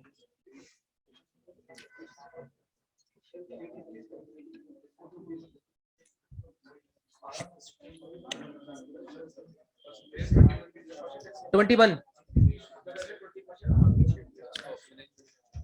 वन नंबर क्वेश्चन देखो, प्रॉफिट एंड लॉस आपने पढ़ा था, मैंने एक बात बताई थी, मैंने कहा अगर प्राइस बढ़ेगा, किसी भी प्रोडक्ट का प्राइस अगर बढ़ेगा तो उसकी क्वांटिटी अपने आप घट जाएगी या कंजप्शन घट जाएगी? सही है, प्राइस अगर बढ़ जाता है तो कंजप्शन घट जाती है ना। जैसे मार्केट में जो महंगी महंगी चीजें हैं वो आप देखना बहुत कम लोग यूज करते हैं भाई, अक्सर ऐसा होता है कि नहीं होता? तो प्राइस अगर बढ़ेगा तो क्वांटिटी अपने आप घटेगी, और अगर क्वांटिटी अचानक से मार्केट में बढ़ जाए, कंजप्शन मान लो बढ़ रही है, कंजप्शन को मैं रिलेट कर रहा हूँ क्वांटिटी के साथ, है ना, तो जब भी मैं क्वांटिटी बोलूँ आप समझना कंजप्शन की बात हो रही है। सही है ना, तो जब भी मार्केट में किसी चीज की खपत बढ़ जाती है, इसका मतलब उसका प्राइस कम हुआ है। बात आ रही है ना समझ? तभी तो ज्यादा उपयोग कर रहे हैं लोग उस चीज का। आज पेट्रोल 20 रुपए लीटर हो जाए तो कोई प्राइवेट व्हीकल यूज नहीं करेगा, जनरली अपने व्हीकल से आएगा जाएगा। बात आ रही है ना समझ? तो वही वाली चीज है, पेट्रोल का रेट ज्यादा है। अभी देखो दिल्ली में एक सर्वे आया था पीछे, तो जितनी भी मेट्रो सिटीज है हर जगह मतलब मैक्सिमम लोग अब प्राइवेट व्हीकल यूज कर रहे हैं, मेट्रोज का यूज कर रहे हैं, तो फिर जहाँ पे मेट्रो सिटीज हैं तो अपने व्हीकल को बहुत कम लोग इस्तेमाल कर रहे हैं क्योंकि पेट्रोल का रेट बहुत ज्यादा हो गया। अब इनकम के रेशियो के साथ देखें तब तो इंक्रीमेंट हुआ नहीं इनकम में, लेकिन पेट्रोल बढ़ रहा है लगातार, तो वो कैसे मैनेज करें? तो वो इनका यूज कर रहे हैं ताकि उनके खर्चे मिनिमाइज हो जाए या मैनेज हो जाए। तो यहाँ पे समझना भाई, प्राइस बढ़ेगा तो क्वांटिटी अपने आप घटेगी, इन दोनों के बीच आपस में इनवर्स रिलेशन होता है। और दोस्त अगर कंजप्शन या क्वांटिटी मान लो किसी की घट रही है, यानी उसका प्राइस पक्का है कहीं ना कहीं बढ़ रहा होगा, सही है, बस वही चीज। अब आप सवाल को ध्यान से समझना, क्वेश्चन ये कहते हैं if cost price of sugar is increased bye 20%, sugar का प्राइस 20% बढ़ जाए तो 5 से कितना हो जाए 6, यानी कि ये प्राइस है, ये शुगर का प्राइस है और ये ओरिजिनल प्राइस होता है, ये ओरिजिनल और ये न्यू प्राइस होता है। भाई मानते हो इतनी बात, सही। तो प्राइस बढ़ गया 5 से 6 हो गया, चीनी महंगी हो गई। तो अब एक महिला है, बहुत समझदार महिला है, वो क्या करेगी, कंजप्शन में कमी कर देगी, है ना, कंजप्शन कम कर देगी। तो कंजप्शन में क्या करेगी, इनवर्स हो जाएगा इसका अपने आप, तो यहाँ पे आ जाएगा 6 और यहाँ पे 5। क्वेश्चन में ये लिखा था कि अगर चीनी का प्राइस 20% बढ़ जाता है तो उसके खर्च में कितनी कमी कर दी जाए ताकि उसके खर्चे पे कोई प्रभाव ना पड़े, उसकी क्वांटिटी में कितनी कमी की जाए ताकि खर्च पे कोई प्रभाव ना पड़े, टोटल एक्सपेंडिचर पे कोई प्रभाव ना पड़े, ये चीज बोली गई थी। तो देखो दोस्त यहां से समझना, प्राइस इनटू कंजप्शन अगर मैं कर दूं तो यहाँ पे टोटल एक्सपेंडिचर आ जाएंगे, है ना। तो पहले 5 रुपए किलो चीनी मिल रही थी और चीनी यूज कितनी हो रही थी, मान लो 6 किलो, तो टोटल कितना खर्चा हुआ चीनी पे महीने भर में 30 रुपए। लेकिन अब 6 रुपए किलो हो गई, तो महिला चालाक थी, उसने क्या करा, चीनी की खपत कम कर दी, तो 6 पंजे 30, अभी कितने रुपए खर्च हो रहे हैं चीनी पे, 30 रुपए खर्च हो रहे हैं। आ रही बात समझ, तो खर्च पे कोई प्रभाव पड़ा नहीं पड़ा क्वेश्चन के अकॉर्डिंग। अब आप ये देखो कि उसने कंजप्शन को कितना कम किया, खपत को कितना कम कर दिया, तो आप यहां से देखोगे सर एक कम कर दिया, किस पे कम कर रहे हैं 6 पे, परसेंटेज निकालेंगे तो 100 का गुणा करना पड़ेगा, इसे अपन लिख देंगे 100 बटे में 6 का मतलब क्या होता है 16 सही 2/3%, सही है 16 सही 2/3%। फिर से वही चीज, अगर इस चीज को और अगर आप सॉर्ट करना चाहते हो तो आप कैसे कर सकते हो, मैं आपको वो तरीका समझाता हूँ। जो लोग पहले पढ़ चुके हैं प्रॉफिट एंड लॉस को वो एक बार समझ लें, अगर अपन इसे सॉर्ट करना चाहे तो कैसे करेंगे। क्वेश्चन में क्या लिखा है, 20% इंक्रीज प्राइस हो रहे हैं, प्राइस का इंक्रीज का मतलब होता है प्राइस 5 से 6 हो गया होगा, है ना भाई, मानते हो इतनी बात, 5 की जगह वो सामान 6 का बिक रहा होगा, ये प्राइस का रिलेशन है, नीचे से ऊपर जा रहे हैं, क्वांटिटी अपने आप नीचे से ऊपर आ जाएगी, है ना। तो यहाँ से 6 से 5 अगर मैं करूंगा तो हमें पता लग रहा है ये क्वांटिटी है ना। और क्वांटिटी में कमी कितने की आ गई भाई, 1 की, और किस पे कमी आ रही है 6 पे, गुणा में 100 करेंगे तो आंसर कितना आ जाएगा 16 सही 2/3%। हाँ हाँ, इंटू करने की जरूरत ही नहीं, इंटू तो मैंने इसलिए कर दिया कि मैं वेरीफाई करा रहा हूँ हर चीज को, कि क्वेश्चन में जो लिखा है कि खर्च पे कोई प्रभाव नहीं पड़ रहा, तो देख लो भाई खर्च पे कोई प्रभाव नहीं पड़ा, है ना, खर्च पे कोई प्रभाव नहीं पड़ रहा है, सही है भाई। तो आप इसी तरह से करोगे तो आंसर आ गया 16 सही 2/3%। एक दो सवालों की प्रैक्टिस करने के बाद अपने आप माइंडसेट हो जाएगा, जैसे 2-3 भाई हैं वो बताते हैं आगे आगे कि सर ऐसे हो सकता है, ऐसे हो सकता है, वैसे आपका भी होगा, विश्वास रखो इस चीज का 100% होगा। हाँ बताओ क्या करें, चले आगे।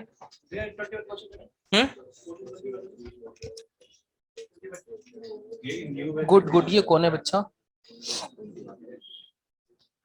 शाबाश नितिन भाई बहुत बढ़िया। देखो एक स्टूडेंट है यहाँ पे और वो 34 तक क्वेश्चन करके बैठे हैं और सबके आंसर बता रहे हैं, तो तुम सोच लो अब, तो बोलोगे तो बहुत पीछे 40 तक है, तुम 40 तक हो, अच्छा कोई नहीं, लेकिन 34 तक उसने सॉल्व कर लिए देखो, और सबके आंसर लिख के दिए हैं उसने, बहुत अच्छी बात है भाई। नहीं सर, क्या नाम है, क्या क्वेश्चन है उनका सर, एक क्वेश्चन बता दो। हाँ वो बता दिया था मैंने, एक तो स्टार्टिंग में एक पहला टाइप 43 पे है वो, ठीक है 40 वाले, हेलो चले भागे। क्वेश्चन नंबर 22 कर लोगे पक्का, एक बार ट्राई करो।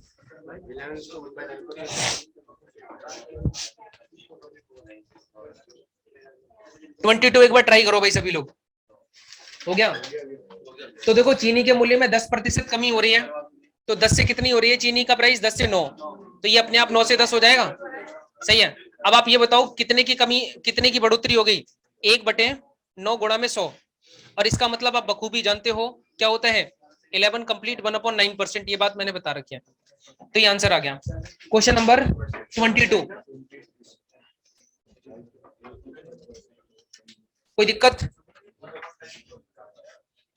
सही है, आराम से लिख लो, रिवीजन करना बहुत जरूरी है।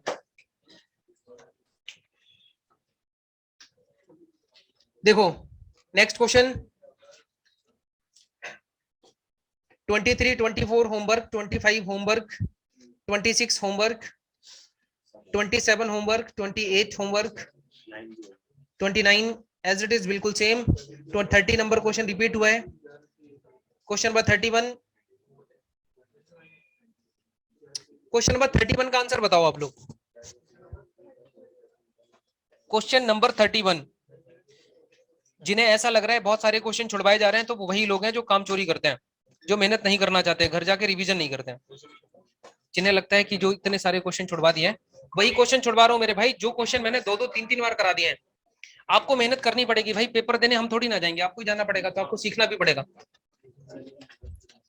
रिवीजन करो, बहुत जरूरी है। हो गया? क्वेश्चन नंबर 31 का आंसर बताओ।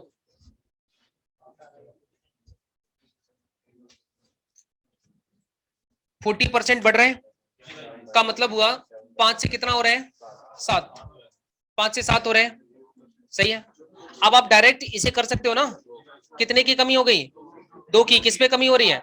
7 पे। तो परसेंटेज निकालने के लिए गुणा में 100 कर देंगे। अब 200 बटे में 7 का मतलब हुआ 7 दूनी 14 और 7 चौक 28, 7 दूनी 14, 7 चौक 28 सुनना होगा, 7 8 56, 28 4/7%। ठीक है, ये आंसर आ गया। बात समझ आई? अगर आपको ये बात नहीं समझ आ रही तो आप ऐसे करो, चिंता बिल्कुल मत करो। 5 से 7 हो गया, तो ये 7 से 5 हो जाएगा, तो यहाँ एक्सपेंडिचर आ जाएगा 7 पंजे 35, और यहाँ भी देखो 7 पंजे 35, कोई प्रभाव नहीं पड़ा ना। अब आप देखो 7 से 5 पे आप जाओगे, तो यहाँ पे 2/7 गुणा में 100, सिंप्लीफिकेशन करके फिर से नंबर वही आएगा 28 कंप्लीट 4/7%। सही है, ऐसे कर लो चाहे वैसे कर लो, सही। अगला क्वेश्चन है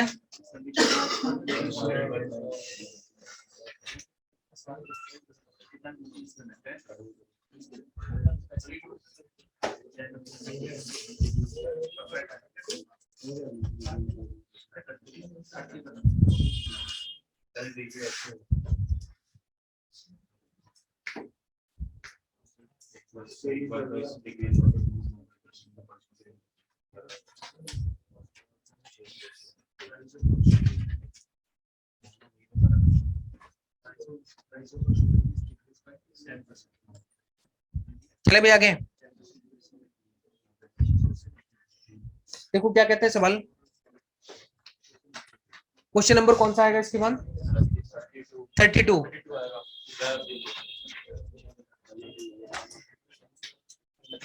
If the duty on an article is reduced by 10%, by how much percent must its consumption increase in order that revenue remains unchanged? बिल्कुल सेम ऐसे ही करना है। 10 से 9 हो रहा है, तो इधर 9 से 10 हो जाएगा, है ना, और इसी तरह निकाल लेना। छोड़ दूं? 33 नंबर क्वेश्चन कर लोगे ना? 33, 34 भी हो जाएगा, 35। एक बात बताओ, एरिया ऑफ द स्क्वायर क्या होता है? एरिया ऑफ द स्क्वायर, हाँ, एरिया ऑफ स्क्वायर की बात करें तो स्क्वायर का एरिया होता है। जो इंपॉर्टेंट चीजें यहाँ पे है वो मैं बता दे रहा हूँ। स्क्वायर का एरिया, हालांकि तुम याद तो रखोगे नहीं, हमें पता है, लेकिन मैं फिर भी बता देता हूँ। यहाँ पे साइड स्क्वायर होता है, एरिया ऑफ स्क्वायर, सही है। और एरिया ऑफ रेक्टेंगल क्या होता है? एरिया ऑफ रेक्टेंगल होता है L इंटू बी। ठीक है भाई। अब आप देखो यहाँ पे क्वेश्चन जो अगला है ना, वो ये कहते हैं if the sides of a square is increased by 10%, find the percent change in its area। एक स्क्वायर के एरिया, स्क्वायर की साइड को ना 10% इंक्रीज कर दिया जाता है, बढ़ा दिया जाता है ना। एक स्क्वायर था जिसकी साइड को 10% बढ़ा दिया, मतलब कि पहले की साइड 10 मान लो, है ना, 10% अगर इसे बढ़ा दें तो यहाँ पे कितना हो जाएगा 11, सही है। अब ये आपकी लेंथ है और यहाँ पे वृत्त भी होती है, चूंकि दोनों बराबर होते हैं, एल बराबर भी, इसलिए साइड स्क्वायर हो जाते हैं। इसे भी बढ़ाया, साइड्स को बढ़ाया जा रहा है, हाँ? नहीं 35 पढ़ रहा हूँ भाई, 35, सही है। तो लंबाई को बढ़ा दिया जाता है, 10 से 11 कर दिया जाता है, साइड्स को बढ़ाया जा रहा है भुजाओं को। भुजाओं का मतलब लंबाई चौड़ाई सब आ जाते हैं उसमें, क्योंकि किसी भी स्क्वायर में सारी साइड्स इक्वल होती हैं, all sides are equal and each angle are 90 degree. तो यहाँ पे भी 10 से 11 हो जाएगा, सही है। अब आप देखो L इंटू बी, यही तो एरिया होता है, यही एरिया होता है। तो 10 दही 100 हो जाएगा, 11 11 121 हो जाएगा। तो 100 से 121 एरिया हो गया। साइड को 10% इंक्रीज करने पर जो एरिया में चेंजेस आएंगे वो ये रहेंगे, 100 से 121 हो जाएगा। प्रभु ए स्क्वायर का मतलब वही है ना, जब साइड बराबर है तभी स्क्वायर बन जाता है वो। तो साइड स्क्वायर का मतलब ये साइड, हाँ। तो यहाँ पे कितना हो जाएगा 121 बटे में 100 गुणा में 100। कोई दिक्कत तो नहीं किसी को? पक्का कोई दिक्कत नहीं है? समझ गए सब लोग? ठीक है। देखो मेरे भाई ऐसे समझो, मान लो, हाँ सॉरी, अरे भाई यार ये वायर बहुत छोटी है यार, ये बड़ी नहीं हो सकती थोड़ी सी? और कई बार हो चुका है यार ये वाला सीन, पता है क्या? पता नहीं यार, बार बार हो जाता है गड़बड़। देखो कोई नहीं, मैं बताता हूँ, एक बार आप प्रैक्टिकली समझो इस चीज को, है ना। जैसे मान लो मैं यहाँ पे सिचुएशन आपको दे रहा हूँ, मैंने कहा ये एक स्क्वायर है, सही है, जिसकी सारी साइड बराबर है, और इसकी साइड आप 20 मान लो, है ना, एक साइड मान लो 20 सेंटीमीटर, सही है, मान सकता हूँ। और दोस्त जब ये 20 सेंटीमीटर तो सारी 20 सेंटीमीटर अपने आप हो जाएंगी, सही। और अब क्या कहता है कि एक नया स्क्वायर डिजाइन किया जाता है जिसकी साइड इससे 10% ज्यादा है ना। इससे कितनी ज्यादा है भाई? 10% ज्यादा है। एक नया स्क्वायर डिजाइन किया जाता है, थोड़ा सा बड़ा होगा। तो 20 का 10% कितना होगा? 2। तो 22 यहाँ पे लिखा जा सकता है, इसकी साइड 22 सेंटीमीटर हो जाएगी। जब ये 22 तो ये भी 22, ये भी 22 और ये भी 22। मानते हो इतनी बात? सही है। और आपने कहा कि सर ये साइड स्क्वायर होता है, एरिया कितना होता है? साइड स्क्वायर होता है। मैंने कहा बिल्कुल सही बात। तो 20 का स्क्वायर करोगे तो एरिया कितना हो जाएगा? 400, है ना। और ऐसे ही यहाँ पे भी एरिया साइड स्क्वायर होगा, साइड स्क्वायर होगा। तो 22 का स्क्वायर करोगे तो 484 आएगा, 484 आएगा। पता ही नहीं होगा किसी को, तभी शांत हो गए तुम सारे, सही है। तो 400 से कितना हो गया? 484। तो एरिया पे क्या परिवर्तन हुआ, एरिया में क्या चेंजेस आए? तो आप देखो दोस्त, 400 से 484 हुआ, यानी 84 इंक्रीज हुआ। और किस पे? 400 पे। परसेंटेज निकालेंगे तो क्या करना पड़ेगा? गुणा में 100। 0 से 0 कट जाएगा, 4 दूनी 8, 4 एकम 4। तो आंसर आ गया 21%। आप कोई भी नंबर मान के कर सकते हो। आ रही है ना बात समझ? ये प्रैक्टिकल अप्रोच है, लेकिन यहाँ पे आपको ऐसे करना है पेपर के अंदर। हाँ चले भाई आगे, कोई दिक्कत किसी को? ऑनलाइन वालों आप बताओ भाई, कर लोगे ना आप तो? चलो अब आगे बढ़ते हैं। नेक्स्ट क्वेश्चन देखो, यहाँ पे रेक्टेंगल की बात हो रही है, मैं इसे छुड़वा देता हूँ, आप घर से कर लोगे। 30, क्वेश्चन नंबर 36। 1% आ गया, चलिए बहुत अच्छी बात, ठीक है। हाँ 36 हेमंत, गुड। इसके बाद 37 का गुड, 38 भी आप ऐसे ही करोगे। और 39 क्वेश्चन क्या कहते हैं इकायत की लंबाई, ये भी सेम है। 40 नंबर क्वेश्चन भी सेम है, छोड़ रहा हूँ। 41 नंबर क्वेश्चन देखो, 41 नंबर क्वेश्चन क्या कहते हैं? किसी वृत्त की त्रिज्या में 50% की वृद्धि होने पर, तो यहाँ पे देखो सर्कल का एरिया क्या होता है? अरे बताओ, area of the circle, circle का एरिया होता है पाई आर स्क्वायर। ये जितनी बातें तुम्हें बताई जा रही है ना, अभी के अभी तैयार करते रहना, क्योंकि मेंसुरेशन पढ़ते समय तुम्हें थोड़ी सी कम दिक्कत होगी। वो अलग होता है भाई, हाँ अलग है, नहीं वो अलग है। अच्छा देखो बताता हूँ, बिल्कुल भाई 37 करो। देखो 37 क्या कहते हैं,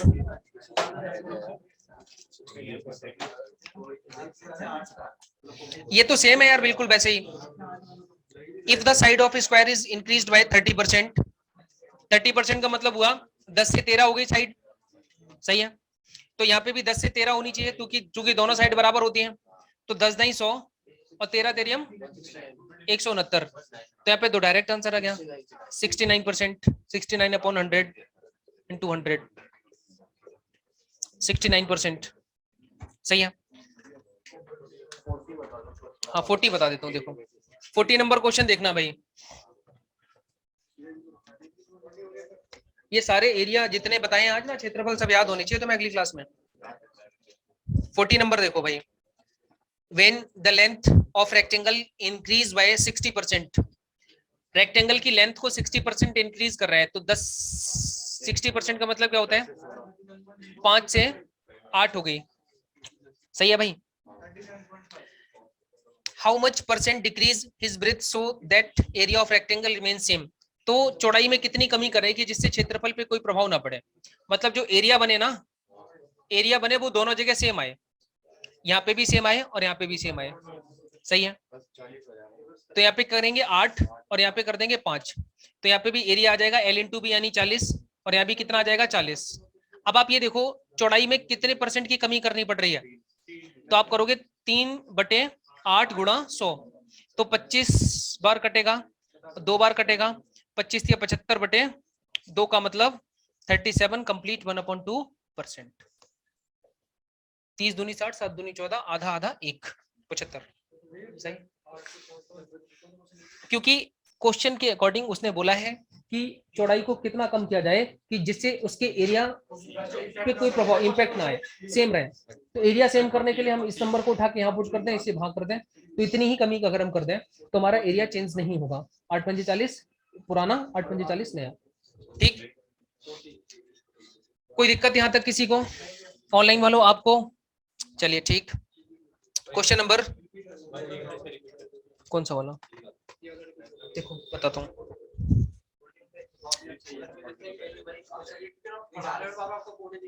हाँ वही। अब देखो ध्यान से, ध्यान तुम पहले बता दिया करो, मैं ऐसे लिखूंगा फिर, है ना। एक बार आप इस क्वेश्चन को देखो। उन्होंने बोला है कि एक रेक्टेंगल की लंबाई को 60% बढ़ा दिया जाता है। तो 60% का मतलब होता है भाई, 60% का मतलब होता है 3/5। मानते हो इतनी बात? ओरिजिनल 5 थी आपकी, इस पे 3 का इंक्रीमेंट हो गया, तो 5 से कितनी हो गई? 8। सही। अब चौड़ाई को कितना कम कर दिया जाए जिससे कि उसके क्षेत्रफल पे कोई प्रभाव ना पड़े, उसके एरिया में कोई चेंजेस ना आए, एरिया बराबर रहे। तो मैं क्या कर सकता हूं, मैं इस वाले नंबर को 8 को उठा के यहाँ पुट कर सकता हूँ, इस 5 को उठा के यहाँ पुट कर सकता हूँ, क्योंकि दोनों सेम नंबर का जब मल्टीप्लीकेशन होगा तो जो प्रोडक्ट में नंबर आएगा वो सेम ही आएगा, है ना। तो 8×5 40, यहाँ पे इसकी वजह से 40 आ जाएगा एरिया पुराने वाले का, और नए वाले का एरिया भी 40 आ जाएगा, कोई प्रभाव नहीं पड़ा। यानी कि उसकी चौड़ाई में 8 से 5 कर दो। जो 8 सेंटीमीटर की एक भुजा थी ना चौड़ाई वाली, वृत्त वाली, वो आप 5 सेंटीमीटर कर दो, है ना। तो इतने की कमी करनी पड़ेगी। अब उसने बोला परसेंटेज में बताओ, परसेंटेज में बताओ, यानी कि 8 से 5 पे आने में कमी जो हो रही है वो 3 की बटे में 8 गुणा 100। सिंप्लीफाई करके ये रिजल्ट बनेगा। सही है।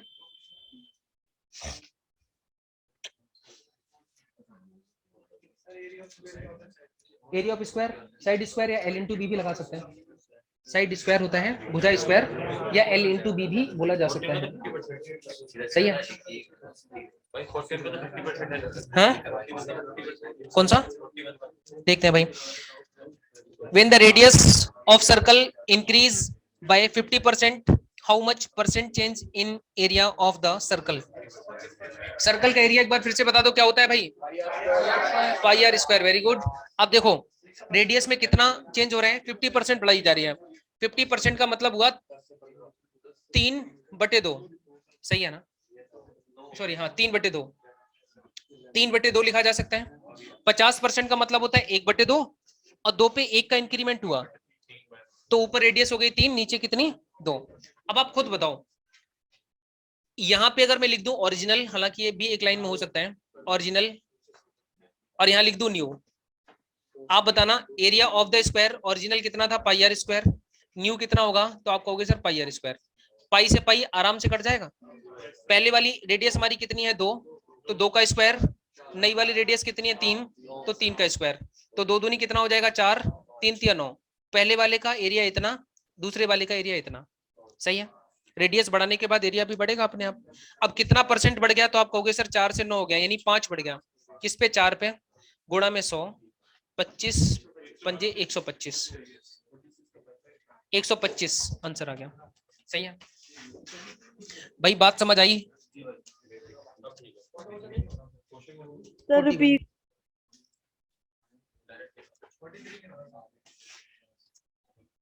43 नंबर क्वेश्चन देखो एक बार, 42 होमवर्क।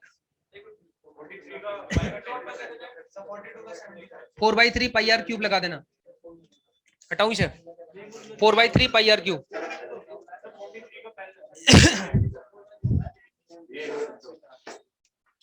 भाई हटाऊ इसे।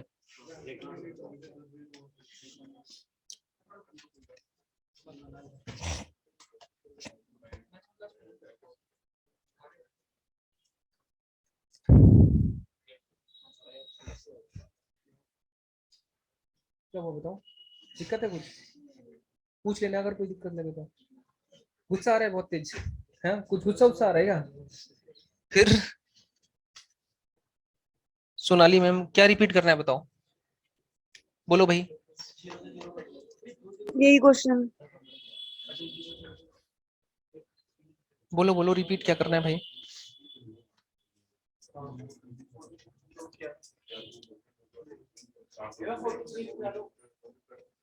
देखो ma'am, area of the circle क्या होता है? आप कहोगे पाई आर स्क्वायर होता है एरिया ऑफ द सर्कल, सही है।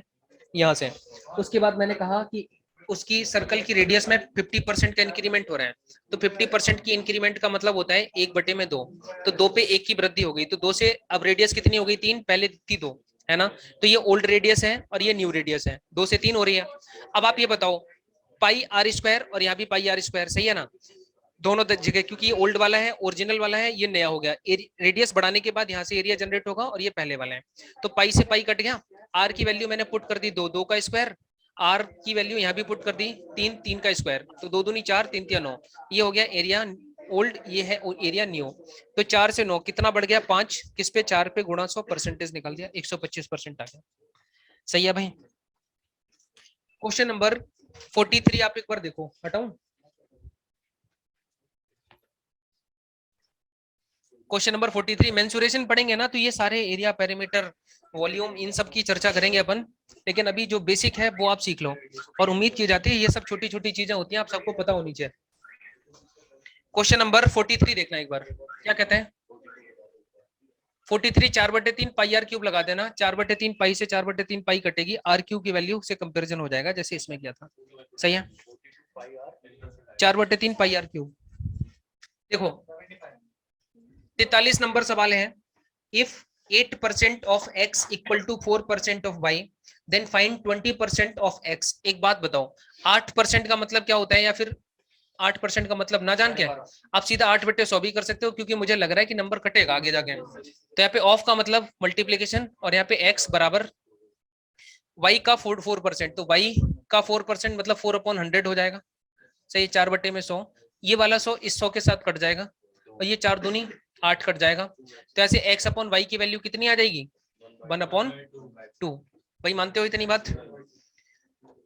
अब यहाँ पे आपको ये देखना है, देन फाइंड 20% ऑफ x, सही है।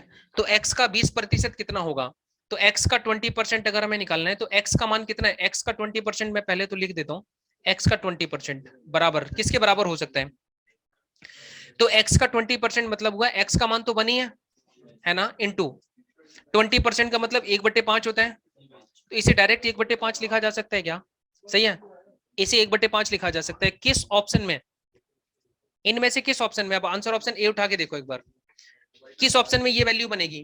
तो वहां पे लिखा है y का 10%, तो y का मान कितना है? 2, और 2 का जब आप 10% निकाल रहे होंगे तो 10 अपॉन कितना आ जाएगा? 100, है ना, y का मान ही है, सही है। तो 0 से 0 कटा, 2 पंजे 10, यानी यही ऑप्शन सही है।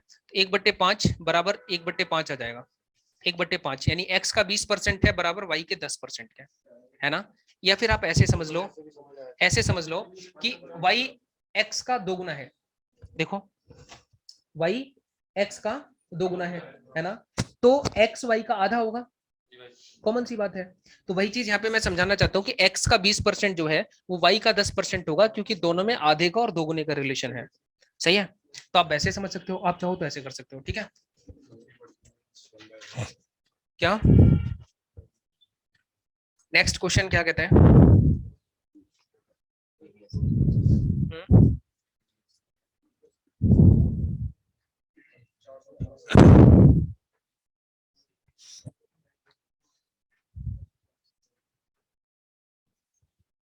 44 हो गया, 400, ठीक है।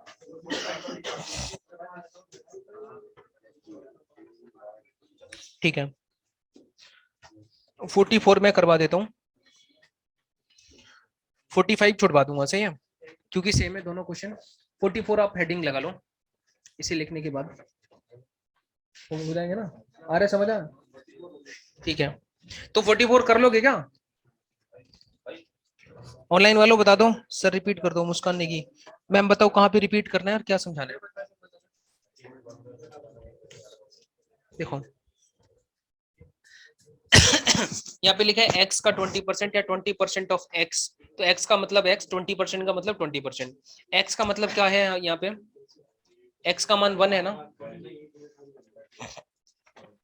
सही है, तो 1 इंटू 1/100 करेंगे तो ये 1/5 ही रहेगा, है ना।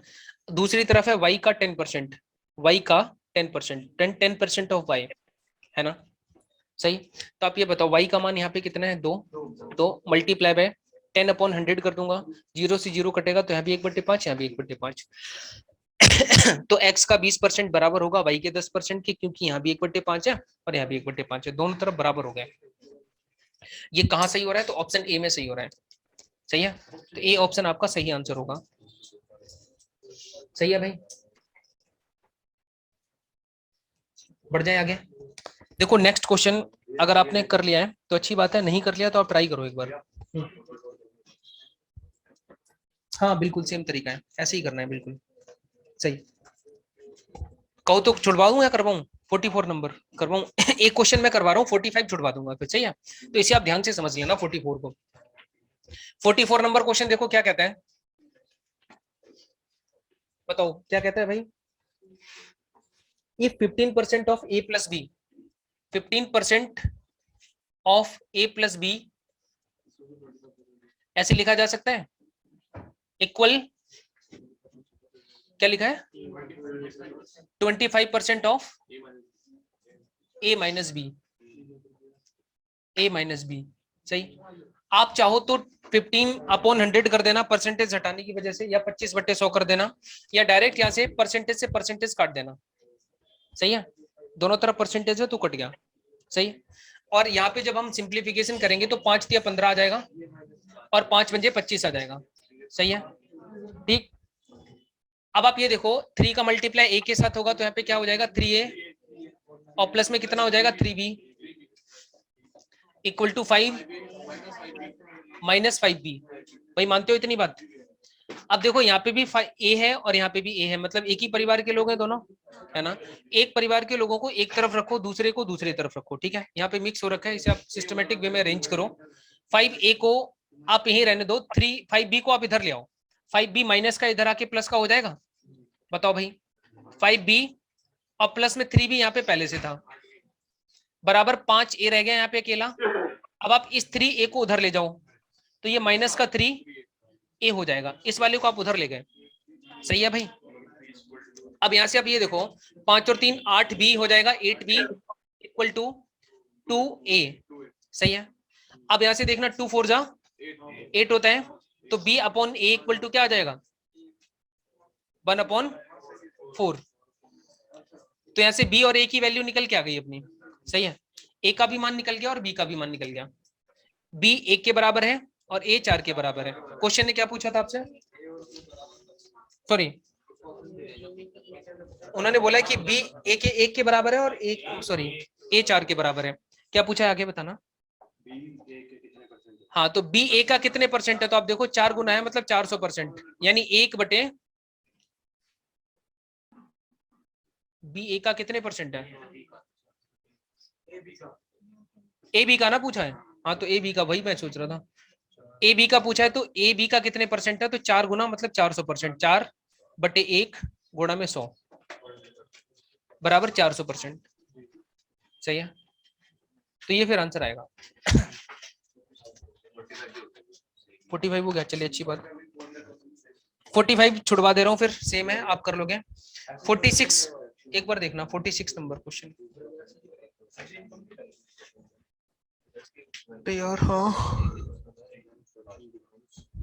फाइल करप्ट हो गया यार, ये ना ये छोड़ने पड़ेंगे सारे।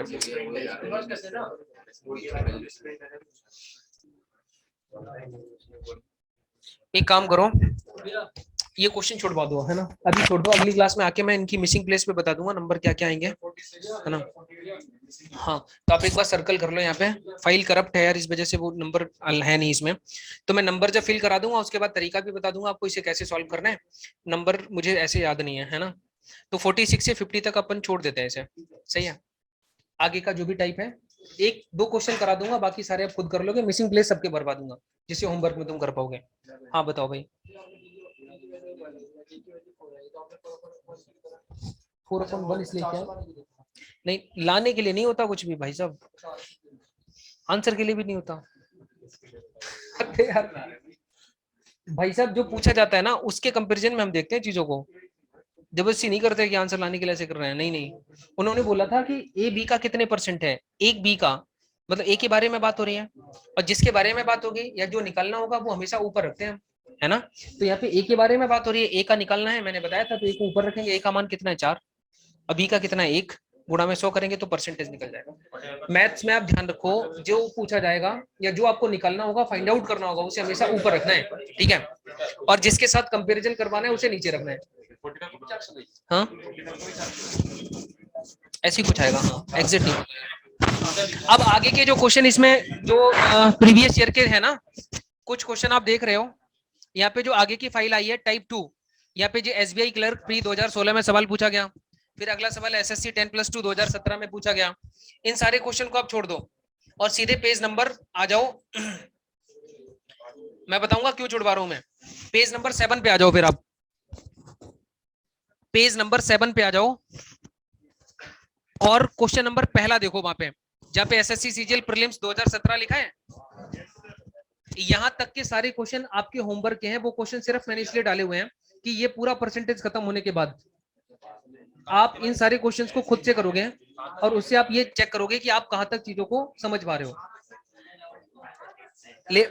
लेवल 2 पेज नंबर 7 देखो एक बार। पेज नंबर 7 में क्वेश्चन नंबर जो 16 है ना, हाँ हाँ, प्रिया को भूगोल में 25 अंक मिले, यहां तक। अब यहां से जो पहला सवाल तैयार होता है ना, पहला सवाल शुरू हो रहा है, यहां से टाइप 2 आपका शुरू होगा, समझ गए बात। यहां से आपका टाइप 2 स्टार्ट होगा, लेवल 2 या टाइप 2। हाँ हाँ, वो 16 क्वेश्चन परसेंटेज जब खत्म हो जाएगा तो आप अपने आप को चेक करने के लिए वहां पे पुट करके देखना कि कैसे क्या मैं कर पा रहा हूँ ये सवाल। हाँ, क्वेश्चन नंबर कौन सा है, लेवल 2, लेवल 2 की हम बात कर रहे हैं। का पहला क्वेश्चन देखो, क्या भाई पहला क्वेश्चन देखना एक बार। Sunny needs 36% marks, page number 7 पे क्वेश्चन नंबर 16 के ठीक बाद जो पहला क्वेश्चन है वहां पे लिखा है Sunny needs 36% marks to pass an examination. यहां तक सभी लोग पहुंच गए कि नहीं पहुंचे? 44 का 400 है, जी हाँ बिल्कुल। हाँ वो पीछे के खुद से करने हैं। हाँ हाँ समझ गए ना सब लोग, कोई ऐसा तो नहीं बच्चा बैठा है जो वहां तक पहुंच नहीं पाया अभी किसी रीजन की वजह से। 7 नंबर पेज पे पहुंच गए सभी लोग? भाई साहब आप बताओ, पेज नंबर 7 पे क्वेश्चन नंबर 16 के बाद तो देखो, Sunny needs 36% marks to pass an examination, he got 24% marks. उसे जरूरत कितने परसेंट नंबर की थी? तो 36% मार्क्स की रिक्वायरमेंट थी पास होने के लिए, लेकिन उसे मिले कितने? 24% नंबर मिले, ठीक। और फेल कितने से हो गया? 9 नंबर से फेल हो गया वो, सही है। 9 मार्क्स से वो फेल हो गया, सही है। बहुत ध्यान से समझना, देखो इसमें भी तुम्हें लगेगा कि कुछ नहीं है नया। 9 मार्क्स से वो फेल हो गया, 9 नंबर से फेल हुआ, सही है। अब अगर आप यहाँ पे ये देखो, अगर मैं नंबर के कंपैरिजन में बोलूं, अक्सर नंबर के कंपैरिजन में लोग बोलते हैं, कुछ लोग परसेंटेज में बोलते हैं कि कहते हैं तू तो 9 नंबर से फेल हो गया, तू 12 नंबर से फेल हो गया। बात आ रही है समझ? या दूसरी भाषा में अगर मैं कहना चाहूँ तो मैं ऐसे भी कह सकता हूँ कि तू तो 12% से फेल हो गया, है ना। 36% मिलने थे लेकिन तुम्हें मिले कितने? 24%। तो ये कितने नंबर परसेंट से फेल हुआ? तो आप कहोगे सर ये 12% से फेल हो गया। तो दोनों बातें अपनी जगह पे सही है, चाहे आप कुछ भी बोलो, उस व्यक्ति के लिए कुछ भी बोलो, दोनों बातें ठीक है। कि 12% से फेल हुआ या 9% से फेल हुआ, दोनों का मतलब एक ही है, मतलब दोनों के मान बराबर है। आ रही है बात समझ? तो टोटल कितने नंबर का क्वेश्चन पेपर था? तो दोस्त टोटल का 12% इक्वल है 9 मार्क्स के, सही है। तो यहां से टोटल की वैल्यू अपने आप निकल जाएगी। अब टोटल का 12% हो जाएगा 12/100, 12/100 बराबर 9, 3 तिया 9, 3 चौके 12, 4 से घटेगा 25 बार, तो टोटल की वैल्यू कितनी आ जाएगी? 25 या 75, 75 मार्क्स, इतने का पेपर था उसका। आई बात समझ? कितने लोग इस बात को समझ गए? ठीक, बिल्कुल रिपीट कर देंगे। देखो मैम, एक बच्चा था जिसे 36% मार्क्स लाने थे पास होने के लिए, क्वालिफाइंग मार्क्स थे उसके, लेकिन उसके नंबर आए कितने? 24%। पढ़ता नहीं होगा तो 24% नंबर आए, सही। और वो कितने नंबर से फेल हो गया? 9 नंबर से फेल हो गया, सही है। अब आप ये देखो परसेंटेज में वो कितने परसेंट से फेल हुआ? 36% लाने थे, मिले 24%, कितने परसेंट से फेल हुआ? 12%। तो अगर मैं इस व्यक्ति से ये कह दूं कि तू 12% से फेल हुआ है, तू तो 12% से फेल हो गया, एक ही बात। या मैं कह दूं तू तो 9 नंबर से फेल हो गया, 9 नंबर और ले आता तो पास नहीं हो जाता, 9 नंबर नहीं आए, इससे बताऊं, बोल सकता हूँ ना इस तरह से। तो 12% बोलो या 9 नंबर बोलो, एक ही बात है ना। तो इसकी वैल्यू इसके बराबर हो सकती है क्या? बिल्कुल हो सकती है। तो टोटल का 12% बराबर है 9 नंबर के, तो टोटल क्वेश्चन पेपर कितने नंबर का रहा होगा? तो यहाँ से निकाल देंगे टोटल की वैल्यू 25 से 75, सही है। हाँ ये फुल मार्क्स, बिल्कुल नितिन ठीक है।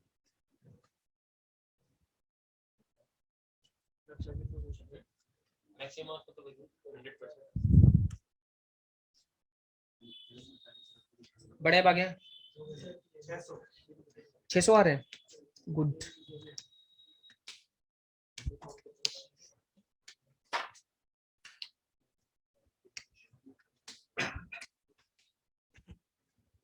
हाँ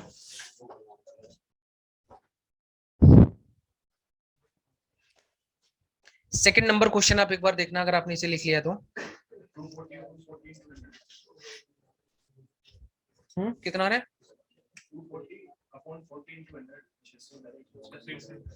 आपका 600। देखो क्वेश्चन नंबर 2 देखना एक बार, ध्यान से समझना। In an examination a candidate needs 40% marks, उसे 40% नंबर की जरूरत है, ये नीड है उसकी, ठीक है। To pass the examination if he get 220 marks, लेकिन उसे मिलते कितने हैं भाई? 220 नंबर मिलते हैं। या आप यहाँ पे ऐसे यहाँ लिख दो इसे, 220 नंबर मिलते हैं, 220 नंबर मिलते हैं, सही है। एंड फेल्स बाय 20 मार्क्स, और 20 नंबर से फेल हो जाता है। 220 नंबर लाने के बाद भी उसकी मेहनत खराब हो जाती है और वो 20 नंबर से फेल हो जाते हैं। यानी आप खुद बताओ, नहीं 20 मार्क्स, 20 मार्क्स लिखा होगा, पढ़ो एक बार। तो आप खुद बताओ पास होने के लिए कितने मार्क्स की रिक्वायरमेंट है? 240, यानी 20 और मिल जाते तो ये पास नहीं हो जाता। मानते हो ना इतनी बात? तो ये पासिंग मार्क्स हैं उसके, ये पासिंग मार्क्स हैं और ये पासिंग परसेंटेज है। अब आपको कुछ समझ आ रहे हैं? बताओ भाई, है ना। ये पासिंग परसेंटेज, ये पासिंग मार्क्स, एक ही बात है कि 40% ले आ भाई, तो तुझे पास कर देंगे, या 240 नंबर ले आ तुझे पास कर देंगे। इसका मतलब हुआ ये वैल्यू इसके बराबर है, तो टोटल का 40% मतलब 2/5 बराबर है 240 के, सही है भाई। तो ये कटेगा 120 और 12 पंजे 60, टोटल बराबर हो जाएगा 600, सही है। आई बात समझ? बिल्कुल सर, दोबारा समझाएंगे, एक बार आप समझने की कोशिश करो, मैं दोबारा बिल्कुल रिपीट करूंगा, सभी लोग एक बार समझने की कोशिश करो प्लीज।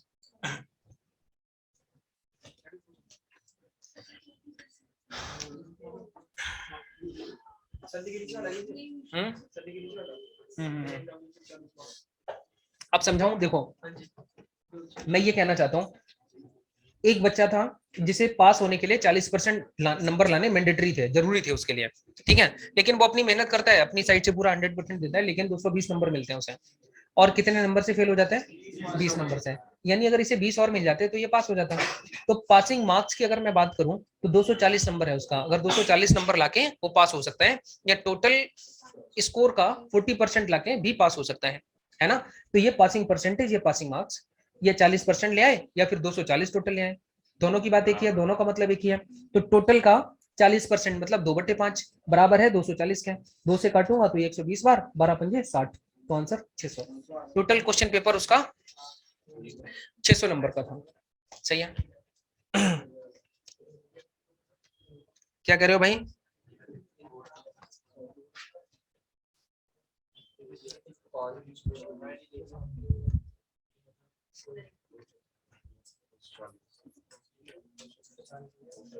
ये क्वेश्चन भी सेम है आपका।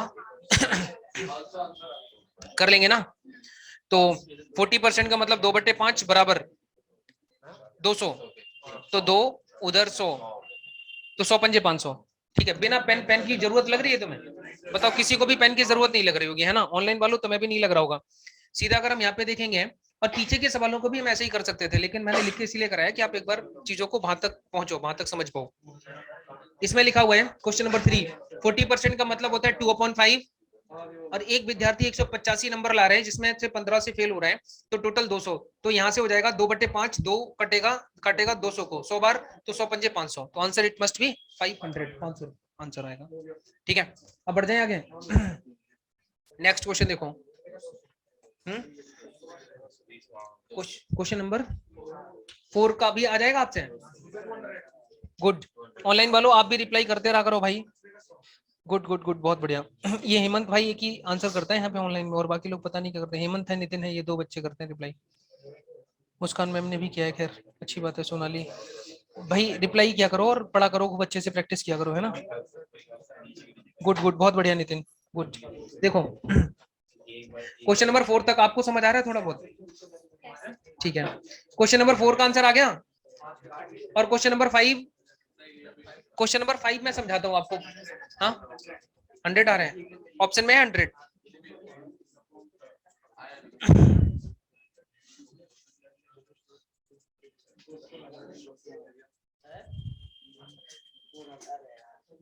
देखो भाई, क्वेश्चन नंबर 5 आप एक बार समझ लो, उसके बाद आज इतना ही रखेंगे।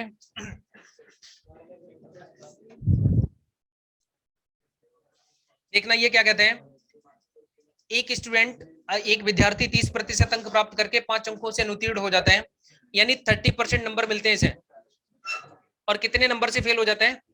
5 नंबर से फेल हो जाता है। और उसी क्लास में एक दूसरा बच्चा है जो 40% नंबर लाता है, और जो पासिंग परसेंटेज था, जो बाउंड्री लाइन थी, उससे उसे 10 नंबर ज्यादा मिल जाते हैं। सही है ना? आवश्यक न्यूनतम अंक कितने थे पास होने के लिए, ये पूछा जा रहा है। एक बात बताना, 30 से 40, 30 वाला फेल हो रहा है, 40 वाला पास हो रहा है, यानी इसके कितने परसेंट नंबर ज्यादा है? तो आप कहोगे 10%। अब आप एक बात बताओ, ये जो पास होने वाला बच्चा है, ये इससे कितने ज्यादा नंबर लेके आ रहे हैं?